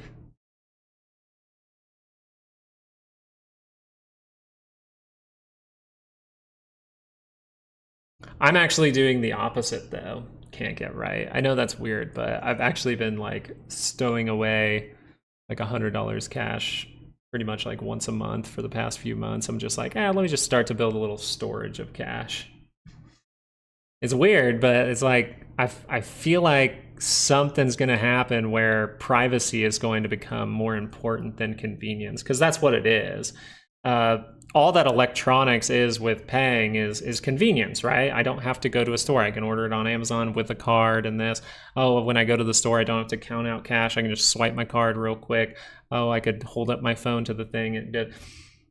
The problem with that is the more convenience you get, the worse your privacy is. I mean, you guys have probably seen those scanners that literally people attach them to stuff at the grocery store. You scanned your card and then they have all your info, but you paid for all your stuff. It's like that opens it up. Cash is pretty damn safe. It's just not necessarily the safest to just walk around with. People are robbing people, but God, I love random topics on a Monday. It's a lot of fun. Apple, this is pretty good. Taking back the 5, trying to cross up the 2 hour. So we got to see how this proves. Privacy is the real issue, Martin, but the only way that you can kind of define it as a real issue is you have to give the other side, and I think the other side is convenience. We're like this is one topic that I talk about with my wife pretty extensively because we have a baby girl, we want to send her to school and all that kind of stuff. Okay, well, one topic we talk about is public education. I'm like, well, it's very convenient for us to send our daughter to public education, right? It'd be very inconvenient to homeschool her. It'd be a little bit more inconvenient to private school her because it's going to cost money.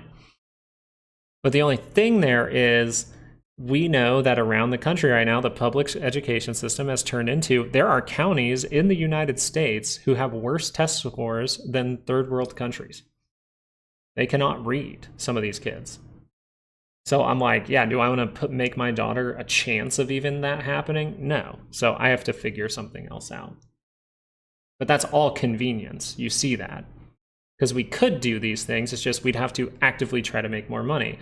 But that's what you realize when you go into marketing is most things come down to this. Time, quality, Time, quality, and price. You can never have all three. Time, quality, and price, you can never have all three. Right? So if I want something of high quality at a good price, it might take me a longer amount of time to get it, right? It might take longer for the person to make. But if time's not the issue, right? Say I'm going to get it really quickly. Okay, then is it the price is expensive because I'm going to get it quickly, or is it the price is cheap? So if the price is cheap and the time is good, most likely the quality is bad.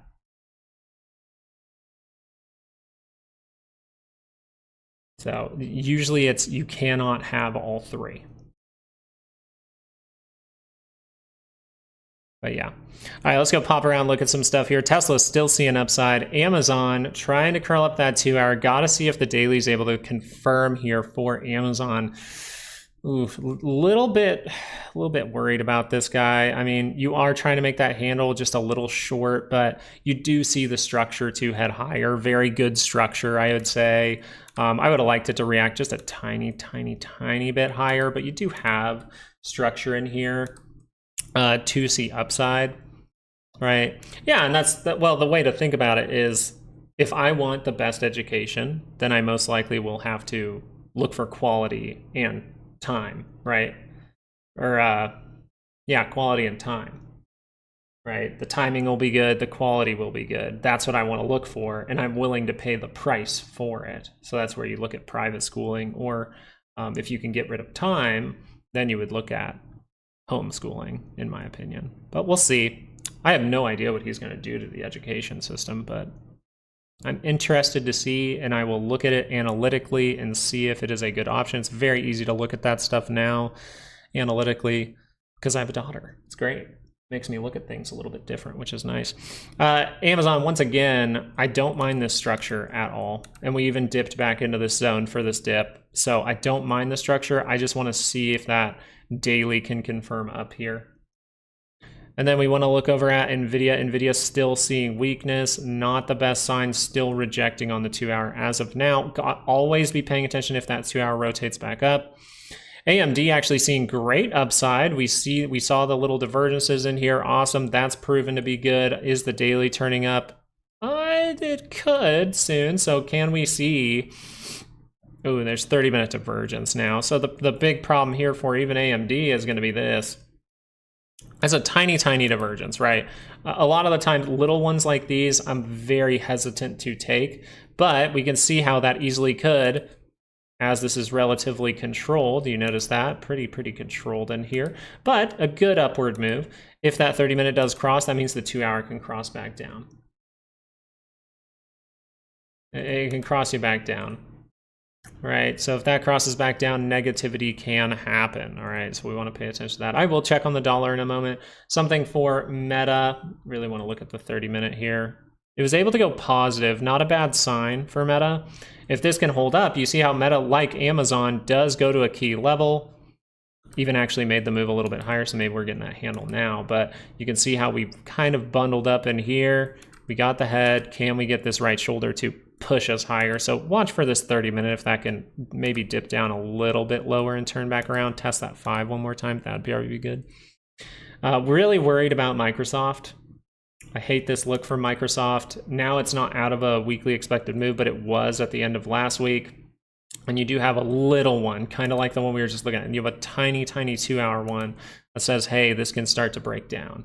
Okay, so just be a little bit cautious with that one. Let's go look over at the dollar real quick. The dollar, the main thing we're looking for here is 2 hours confirming divergence. Okay, so we gotta see if this is gonna get ugly. 4 hours confirming divergence as well, telling you, hey, the dollar might start to back off dramatically here. So in the shorter, I would say you could still look at a 2-hour, maybe an hourly. The hourly is by the center line. We're testing the 5. Notice we're right at that 5. What has held us up the whole time with the dollar? The 5. But if that hourly doesn't turn around, you start to confirm down some bigger downturns, right? Some bigger time frames that can have more price action behind it. To make those zones on your chart, okay, so you can't see it. Maybe I can adjust the screen for a sec. I'll pull it over. So if you look over here at this, you see the little paintbrush. You just double click that and then rectangle. And then you can color it however you want. So if I want it red like I have it right now, because sometimes I use these for my thumbnails, you can do that. But you can like make a white border around it. So if I want a white border with a red zone, I can do something like this. But yeah, you just double click on the, and then you notice it turns into a square. Let me delete this. Turns into a square. To get back to the paintbrush, just double click, go right back to brush. You're back to drawing. Yeah, a lot of the drawing tools you'll need is just click the paintbrush and you'll see tons of stuff. Tons and tons and tons of stuff. Right, I could probably do something like, right? And say, okay, there's my breakout type thing right there. And then I right click to stop. But yeah, you can do a lot of stuff with these. It's like, oh, we want to confirm divergence. All right, there's divergence right there. All right. Yeah, just double click on this. It'll be easy for you. Play around with it. It's pretty fun.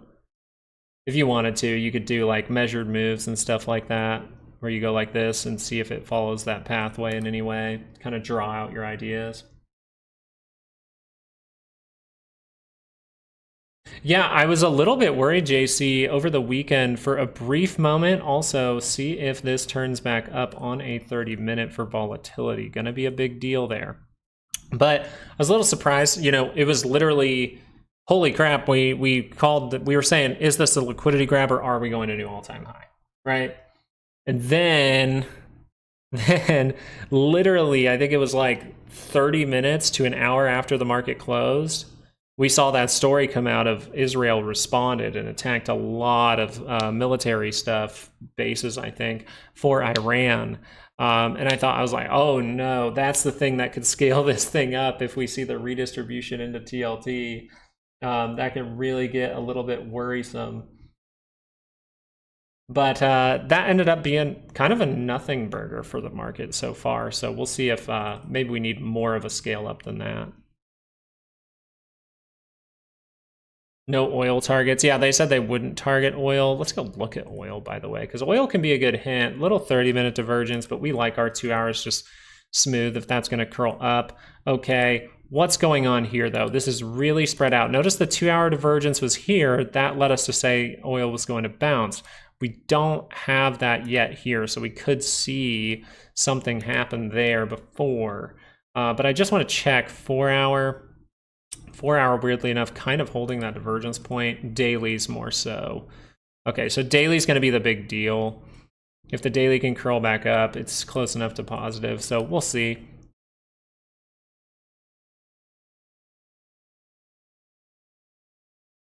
Donna needs to see natural gas, right? Yeah, natural gas. So something for here was, hey, that daily was about to turn up. And notice this, like, look for good signals. Because look how good this one was from natural gas. Look at that daily move, right? Look at that daily divergence there. Oh, yeah, take that. That is a great signal. Do you have that here? Not necessarily. You actually see more argument maybe for something bearish as this is rejecting. So we want to see if like a 4 hour is forming divergence here. And I think that's what you're going to end up getting is some kind of 4 hour divergence. You'll notice that showed up here for this. It showed up across the way for the double bottom. So it could show up here again.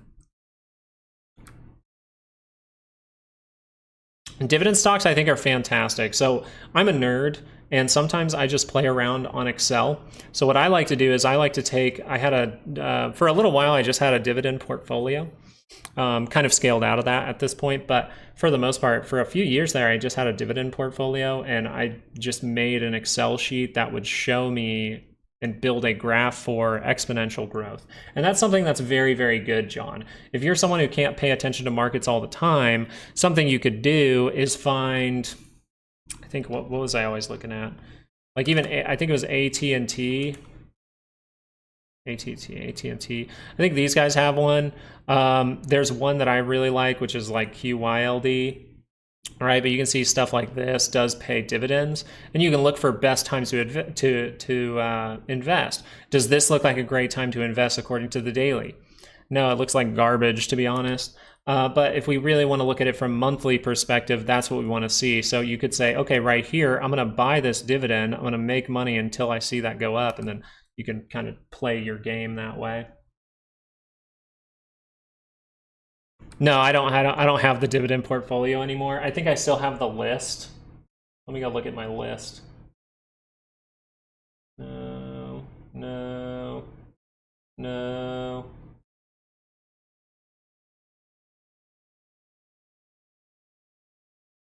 I had, oh, like Kroger. Kroger was one. I really liked Kroger back in the day. I think it was around 2020, maybe like 2019 in here, but you see this and you can look monthly, almost a monthly divergence here. Boom. Awesome. And then you just take in that dividend money and you make money at the same time. That's why I kind of like it. And then what you can do is you can say, you can reapply those dividends for exponential growth, which is what I built the Excel spreadsheet to calculate. And so I would just calculate all that. I would plug in a random stock, plug in a price, plug in a year, and how many dividends they had per year. And it would tell me like, here's your exponential growth path without taking growth into consideration. So you can see a time where dividends kind of works like this, right? Especially if you only add one little amount, right? It kind of goes like this, very flat, very flat, very flat, starts to curve, still flat, and then it'll hit a point where it goes like that. One that I do like is, if I'm going to do just like a 12-month hold, is something like QYLD, right? I'll see if there's a weekly divergence or something on this. And then this, the reason that I'm okay with this one, even though it does head down over time, you're mainly wanting the return here from the dividend. The dividend is 11.4%. So if you do it at the right time, and it pays out once a month, so you get like 1% per month. So if you do it at the right time, where you're going to not see this lose price, right? So maybe a monthly curls up and you say, okay, I'm going to hold this, and then, hey, okay, now I've experienced, say, 2 years worth of, even price action or something, or 12 months. Usually I say 12 months, but it is one that I've paid attention to. I'm kind of waiting for that one to form as a better opportunity. But yeah, there's some with really high dividends, and the way I treat those is like, if it's anything above like 6%, I'm looking at it as more of a 12-month thing and really paying attention to signals, because that's where you don't want the growth part of the stock to ruin you, because that could easily not grow. right? Something like QYLD. If I just said, oh yeah, let me take it right here, notice the timing's off, and no matter even if I did make my 12% and I bought in this area, well, I lost 30. So the important part with these is really seeing if they are a good opportunity right now, and then you can hold it for a year, make 25% and make 12% on top of that. So that's something I like to do. But I haven't gotten back into this. I think the market's been fun to trade back and forth. As far as GameStop goes, 5% now. So the monthly is turned up for GameStop. Remember that. This looks completely different than the market. I don't know what that bar way. Oh, wait, that's a drawing. I was like, what the heck is that? Let's put some mayo on it too. All right, so for the most part with this, though, we need the daily to turn up. And I think that might be happening, actually. Daily's turning up. Usually, I mean, from what I saw, the big moments happen on Mondays. Oh my gosh, look at that. So see if this is fought against by the end of the day. That's a great move. Yeah, so stuff, but Lizard, stuff with like high dividends, like really high ones, you gotta make sure they're good opportunities, because usually if they have a very high dividend, you're going to see some volatility in those more so than if you just took, you know, whatever regular stocks give dividends, right? Like Google. Like this will experience volatility, but from the monthly scale, you can hold it longer. You'll notice you can hold these ones like longer, right? It seems like, oh, this is great. Okay, awesome. I curled up. Now I make dividend money and growth money. That's why people are attracted to things like Google, I think. But my goodness, GME. I had like Charles Schwab, I had Kroger, Verizon was one of mine back in the day.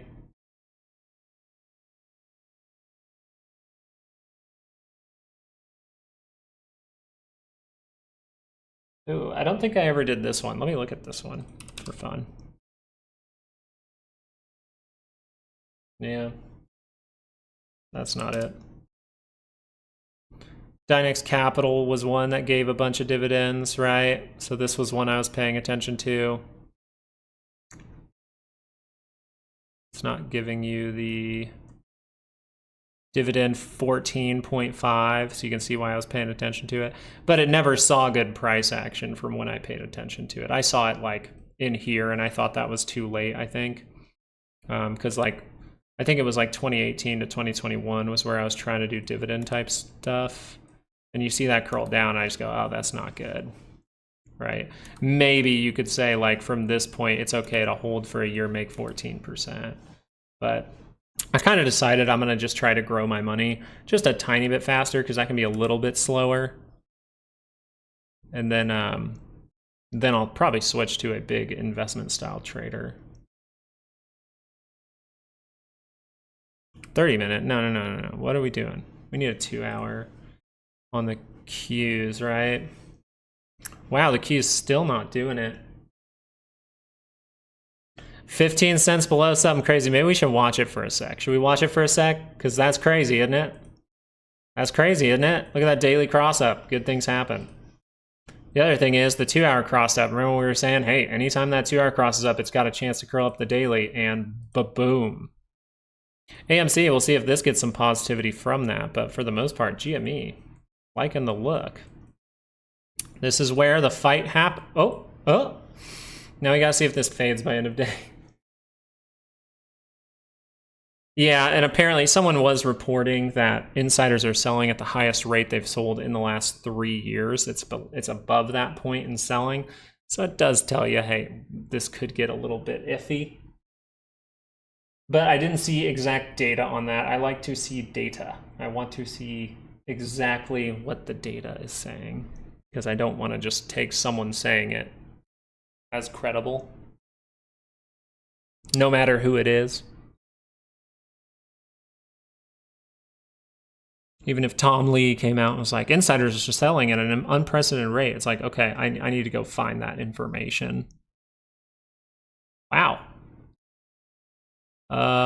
This is where it can take off like crazy. This is kind of where you say the fight either happens or it takes off. It's kind of this is where the battle right here, right above a daily or a weekly expected move, that's where the battle happens. And I'm going to make this purple, by the way, so I don't confuse it. Let's make it a little lighter and make it a 2, a little bit lighter, just so I can see it, because it looks a lot like my 50.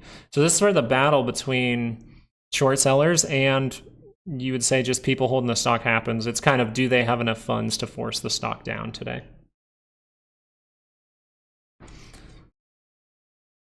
So you're at battle time, and if this thing can remain out there, the probabilities start to lean kind of in favor, because the market maker could be taken off guard by this. I mean, still, I guess technically the probability is 68% here. That's what you'd more so still be paying attention to. But major breakout, really tight price action. We said this about a week ago. We said, hey, in the next couple of weeks, I'd be watching GME. Fantastic. Loving it so far. Hell yeah. But the battle is just beginning for this week. AMC starting to see a little bit of upside, but they're going to have to dedicate. This is what happened the last time when we were watching this, by the way, back in here. What happened the last time was whenever GME ran, they would have to force GME back down, and then you would see AMC run right after. I think they have trouble, even in the past 6 months, I think they've had a lot of trouble keeping both down at the same time at pivotal moments. This is a pivotal moment. You see that thing? A big moment for GME. This can cause people to rapidly buy something cheap also, like AMC. So if they think they're missing out on GME here already, it can start to leak into AMC because people will go, oh, that's cheaper, and people say it has the same problem. What's the news behind this? Does anyone know? Let me go check what people are talking about. Oh, come on. It's got to be on here. It's got to be in the news somewhere.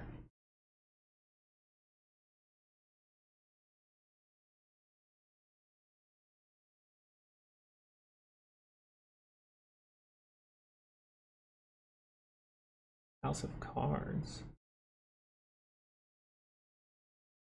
Okay, we're just still, it's god damn it, every single thing that's trending that's related to business and finance ends up being just like Trump's bad. And I'm like, dude, can we just chill out for a sec? I'm trying to work here. All right, you're experiencing something crazy. How do you guys feel about it?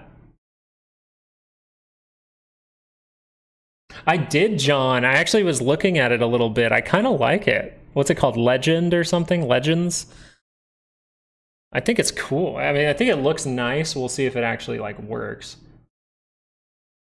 Because we'll see if it actually works, because one thing about Robinhood and their options is, if you noticed, if anyone out there is still on Robinhood, and my fun account's on Robinhood, but for the most part, what I notice is when I buy anything on Robinhood with that account, or you've maybe experienced this yourself, the price immediately changes after you buy it. Like, it immediately changes for worse than what you bought it for. So there's probably some payment for order flow shit happening there too.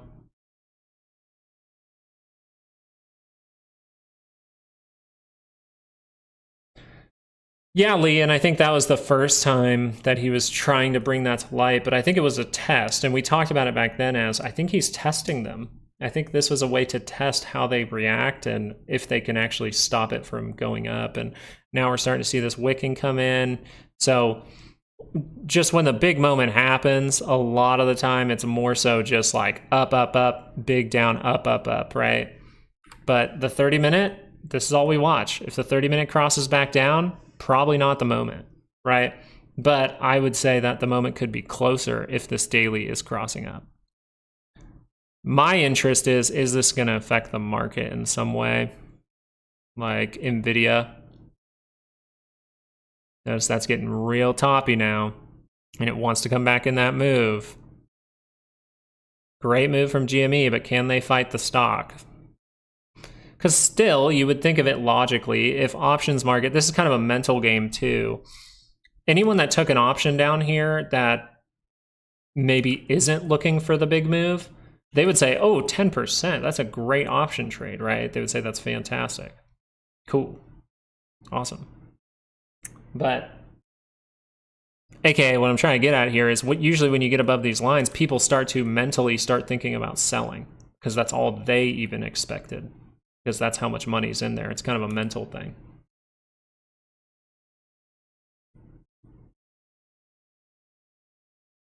Yeah, I'm still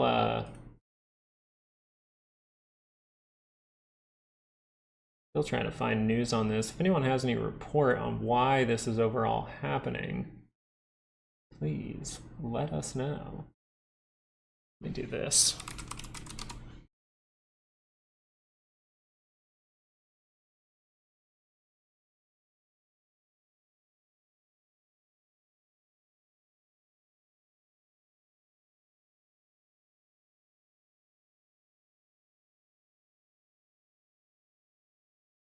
Oh, some people are talking about this.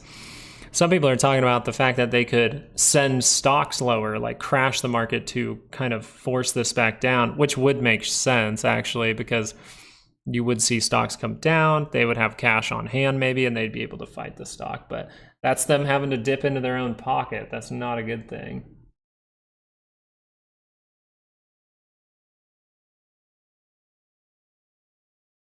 I'm just looking for actual like data, news, anything.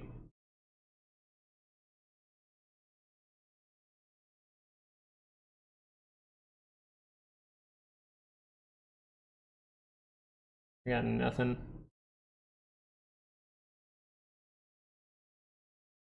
Maybe you guys found something?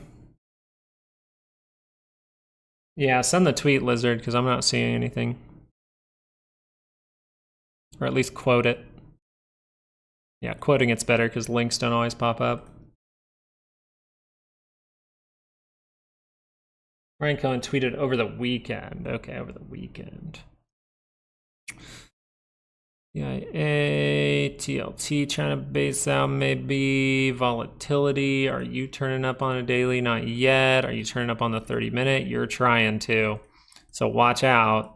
This is going the other way right now. It's still got 20 minutes left in it. I'm going to try to stay live even though I should be off. I'm going to try to stay live for 20 more minutes here. And now, oof, now you might have the crossover on the 30-minute here. Oof.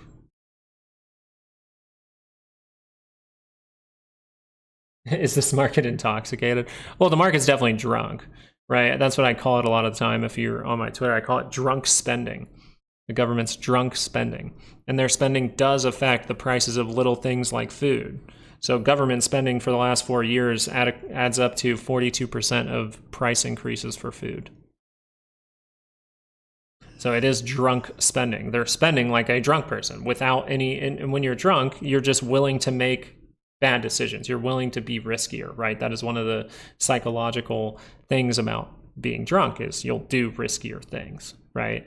You'll drink and drive. You'll drive a car and do those type of things, do more dangerous stuff. So that's why a lot of crime happens with alcoholism. But at the same time, you would say that's why I call it drunk spending. They're spending as if someone was just drunk and being like, yeah, we'll pay for that. I'll buy this. I'll buy that. I've got a credit card. I've got this. I've got an unlimited limit.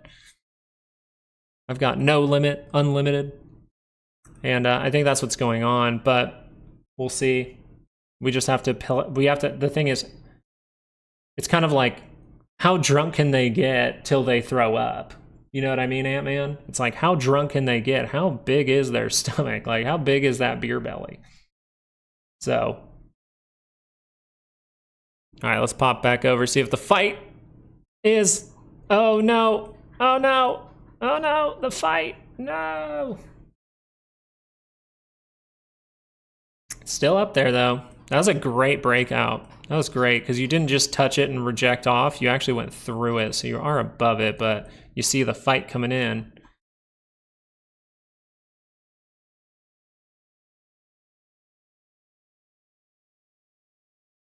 I bet a lot of people will start talking about this tonight. If it posts like this, if it posts up in this area, shit can get wild. If we don't gap down the next day or something, things can get a little wild.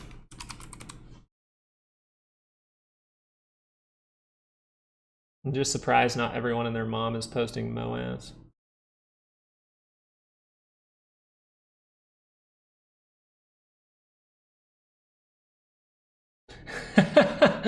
One of the biggest tweets I saw was someone was like, "You guys, nothing is going to happen tomorrow. This is going to be another week of work." And I was like, well, you just saw like a 9% move. That is something happening. Now, it's probably not what they exactly want, right? They want like 1,000% or something like that. But I just think that's funny. The one day that one dude who always says GameStop is going to go up says nothing's going to happen this week. Then something happens. Oh, come on. That's a little bit funny. But the fight's not over yet. You can see that.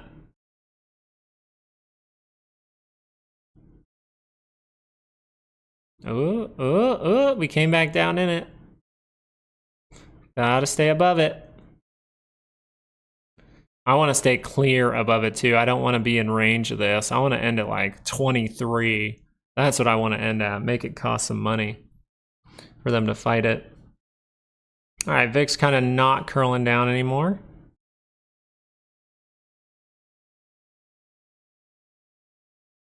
Ooh, IWM struggling at our 223.08. That was the breakdown area. This could all just be a retest of the breakdown area.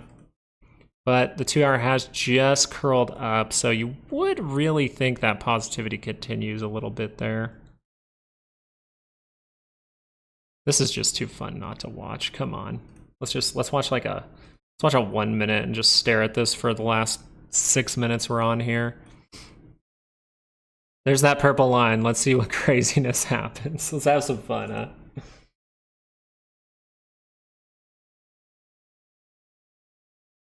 Is this... Who are you? Who are you, Zoolander?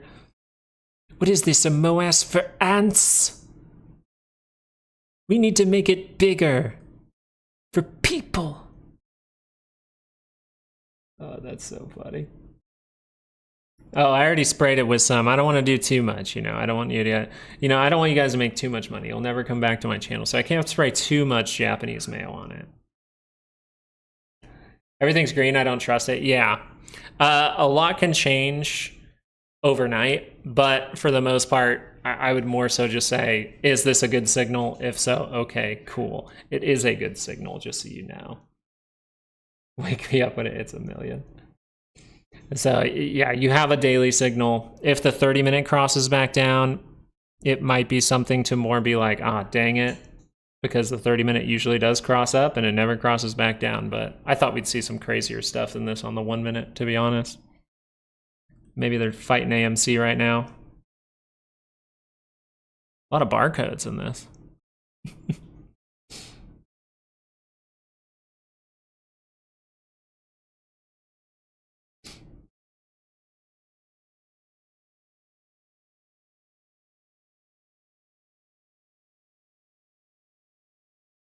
Well, weirdly enough, with YouTube, you're going to see, because right, YouTube, or does Google own YouTube? I think Google owns YouTube, right? I can't remember fully, but Google got put under a lot of pressure, and they're going to have to change a lot of things. So I think a lot of these platforms are going to start to change their tones on the censorship. I think they're going to pull it back just a little bit.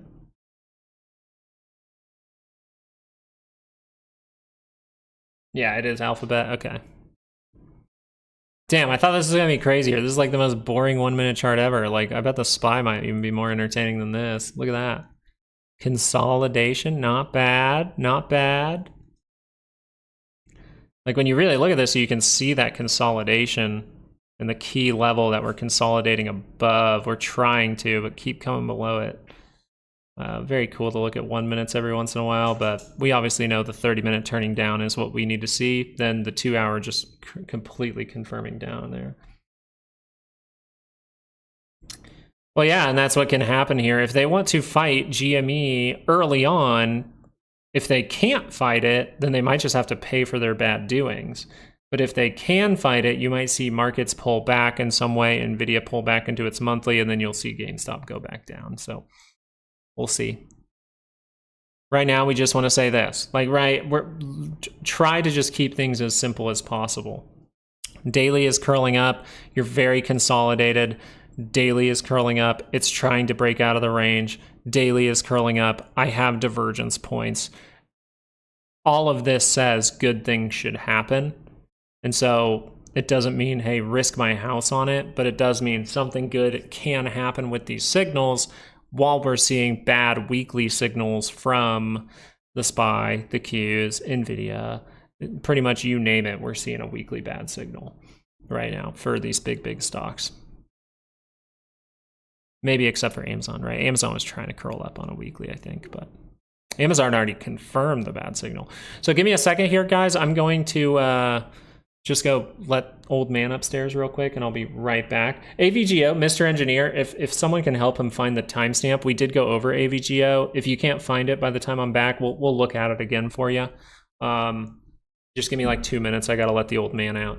He's not good at holding his bladder, and I really like my office not to smell. So I'll talk to you guys in just a second.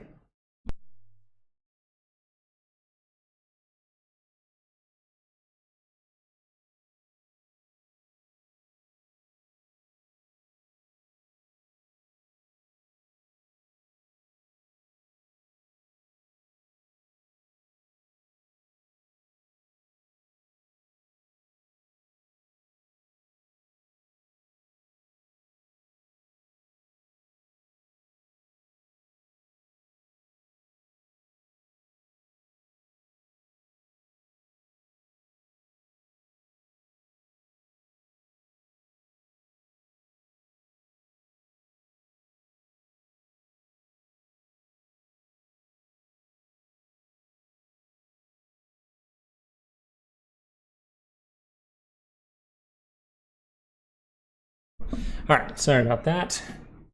We are back. Let me wait till Mr. Engineer's back, and then we can maybe go look at that.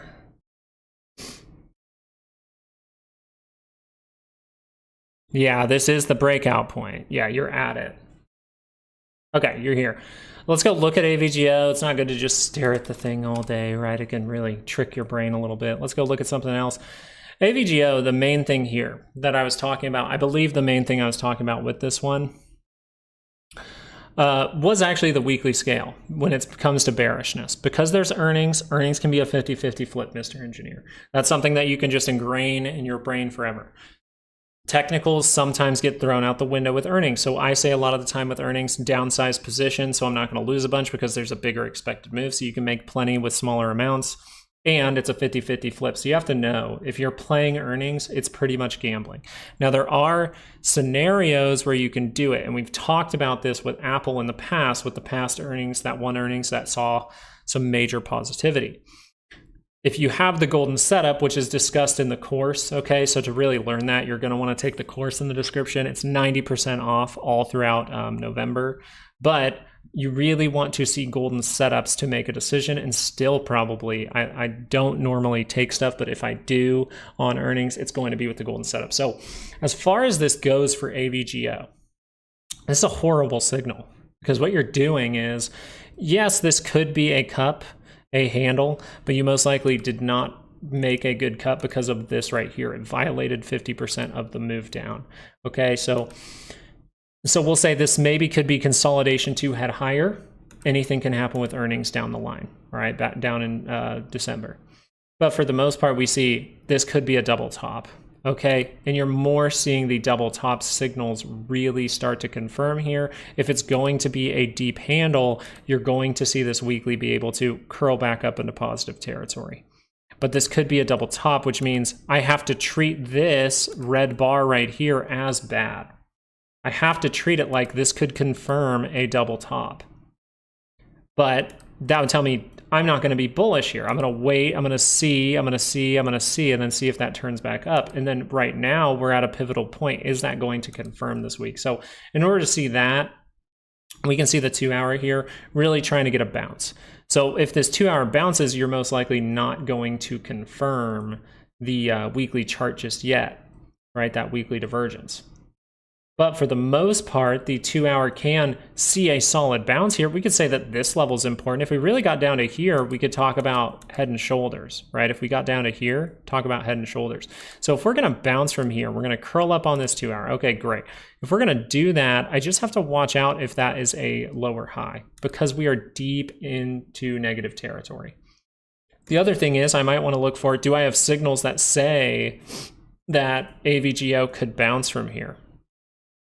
Now, you don't necessarily have the best reversal signals. So if you're doing something, you're looking to go test some key levels, right? We're getting back into this liquidity with this move. We reject off of it. If this can curl back up right away, that would still be a positive thing, and that 2-hour most likely is going to cross up. And you can see positivity. You don't have to make a lower high, right? We could just see more positivity, but I'd be aware of a lower high.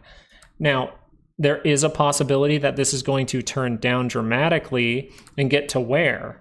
Well, it dramatically could turn down and get to a point that makes, I think, more sense. Being right here, I'm going to change the color so we don't think that's a weekly expected move.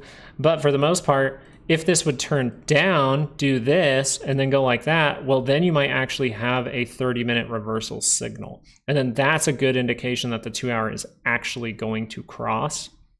Okay, so these are a few things you can look at, and I know it's multiple scenarios, and I know that you want probably someone to just tell you exactly what's going to happen. If anyone out there is trying to tell you exactly what is going to happen and they say they know exactly what's going to happen, they're most likely lying to you. There's a probability of going up, there's a probability of going down at all times. So I like to tell people, hey, be aware of multiple scenarios. And I think that this scenario would be a good one. This would be a good one because what that would do, it would set up the divergence, tells you, hey, the 2-hour can bounce. You have a pretty significant divergence. Then the 2-hour bounces, and you're doing that at lower levels. So we go like this, we bounce, then we make that lower high. Then you have the good structure to head down. So I hope that this is in some way helpful. I know it was a lot, but if you can take away anything, it is kind of like this. 2-hour crosses up, good things can happen.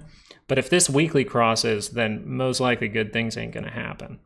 Now, this is Monday, so you got to wait till pretty much late Thursday or Friday to really see if this is going to confirm down.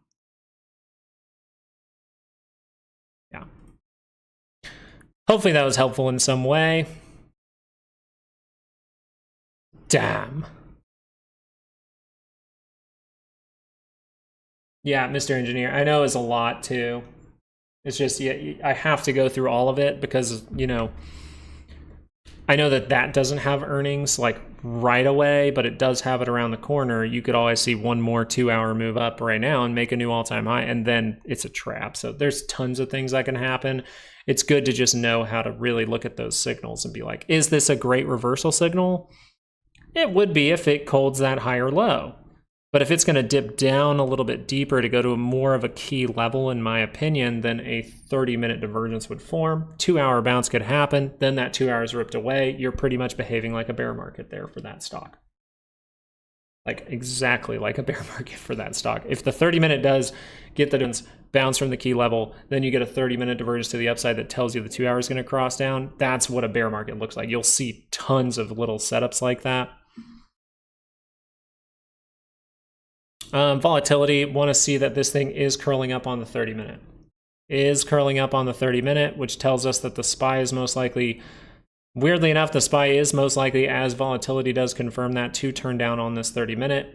Didn't make divergence. The Qs, I don't believe they made divergence either, right? Anything like that. What was there? There was like a little, there was some stock.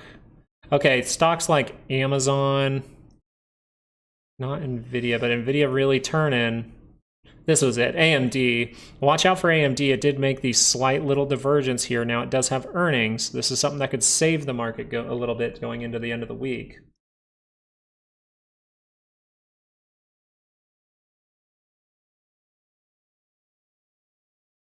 Yeah, just know how to manage it, Chris. Like I said, you can take everything out of, that I say about earnings out of it. You can really believe that it's not 50-50. Maybe you know how to really analyze fundamentals, see projections for yourself, all that good stuff, pay attention. But at the end of the day, they have some kind of data you don't know about. So I believe it is a 50-50 flip. But you can take, I say this a lot of the time.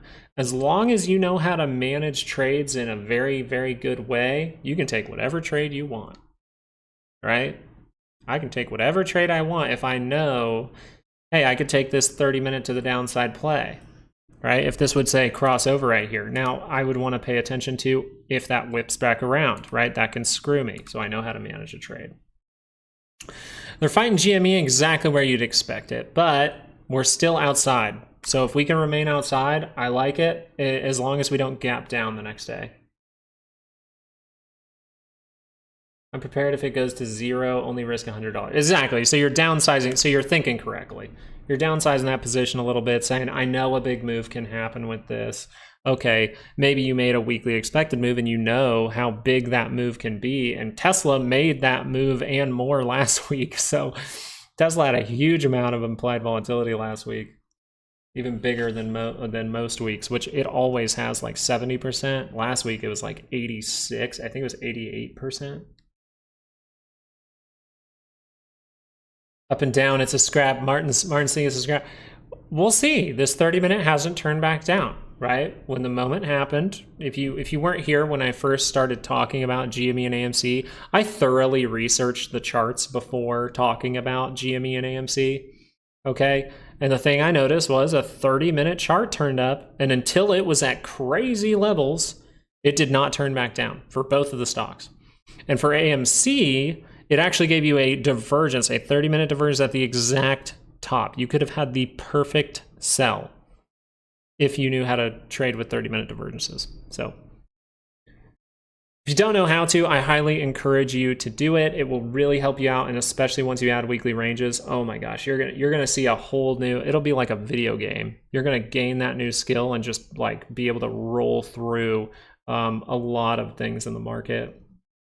Now, this market's been tricky lately, but if we're just patient as well, that's another thing you got to level up. You probably got to level up your patience a little bit too. Really be patient. Wait for the good setup. It's like, what is it?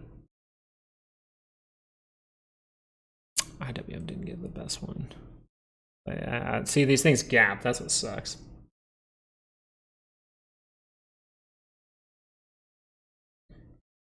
Yeah, and you don't know patience. Yeah, and you don't know if those analysts are paid. You know, Liz? Like, you don't know. Are those analysts paid? Are they paid by the company in some way? Because if they are, then they could always project good things for the company. Are they paid by the opposite side who wants a company to do poorly? It's like, you never really can trust that info. That's why I just kind of say, like, why don't I just not stress myself out and be like, I know if I do something with earnings, it's a 50-50 flip, so I'll just downsize the position. Like, especially with something like even this guy, Sofi, making another 30-minute divergence here, pretty much giving you two at the same time. That's what I was looking for. So 2-hour did confirm up. 2-hour confirmed up. It's not able to go positive yet. See how close that is. I thought it would really see that good move and see it, which is kind of what happened on Friday. So it means be a little careful. Because if volatility, all this thing has to do is scale up another, what, 5% maybe, and this thing is crossing up on the daily. That's good, Liz. I'm glad. That's awesome. I hope that the big moment happens for all of you people out there holding it. I genuinely do. Genuinely hope it does. And hopefully this channel was helpful in that saying, like, just pay attention to daily curl-ups, and you can still pay attention, like, to everything we watch and look at regular stocks. Notice once we break through 2191, what happens? The fight, okay? The fight's going to happen here, right? You need buying to beget more buying to beget more buying. So the more bullish thing is closing above that line and not seeing a gap down the next day. That's going to be key. The buyers have to win overnight. That's what I think. And the buyers still have to win today, right? You can't see a wick come in here. That's not going to be good. Yeah, I know. Sofi earnings tomorrow. That's why I'm paying attention to it. It's showing a 30-minute and a 2-hour, but I'm like, hey, anything can happen with earnings. Oh shit, it's up. I was supposed to, okay. I do have to hop off, guys. I hope you enjoyed today's stream. I really do. If GME really starts to see something crazy, I might actually pop back on the live show later today. So make sure you have those notifications. I know we haven't done one in a little bit, but it's just timing of stuff. Baby girl's crawling around everywhere. She's a lot harder to manage. She figured out how to turn on turbo mode. Let's put it that way. That's true, Kyle. You don't necessarily want the share offering, and it depends on the offering if it's going to be good or bad. But for the most part, guys, I just wanted to say I appreciate you guys being here. If you are in this type of stuff, I do hope for it for you and your family. Just remember to always pay attention to risk and know that if this 30-minute does turn back down, it can mean a lot of things. It can mean, hey, is this just turning down to gap up the next day and then it never turns down again? Or is this turning down to behave like it's always behaved, which is when the 30-minute crosses down, bad things happen. As of right now, though, look at this. We're actually using that upside move as some support there, which is pretty evident when you look at the 1 minute. Look where it won't break down below. So it's a very important level. You know that's important. You're hoping that this thing turns up one more time and stays that way for the day, but yeah, I'll be keeping my eye on it for you and posting some stuff to Patreon if this kind of gives some difference of opinion right now. All right, guys, thank you for joining. Really appreciate it. Thank you guys for liking, subscribing, doing all that good stuff. Looks like we got encryption in here today, so that's fantastic. I hope you enjoyed the live stream. And if you guys want to dedicate yourself to learning or anything like that, we do have those down in the description. They are still 90% off through November, so get them while it lasts. But at the same time, guys, I just appreciate you being here. All right, it's been a lot of fun. I think we've seen some cool moves. We gapped up again to a daily expected move. It's a lot of fun. So thank you guys. I hope you guys have all the luck in the world with your trades for the rest of the day and the rest of the week. And I will see you guys later. Peace.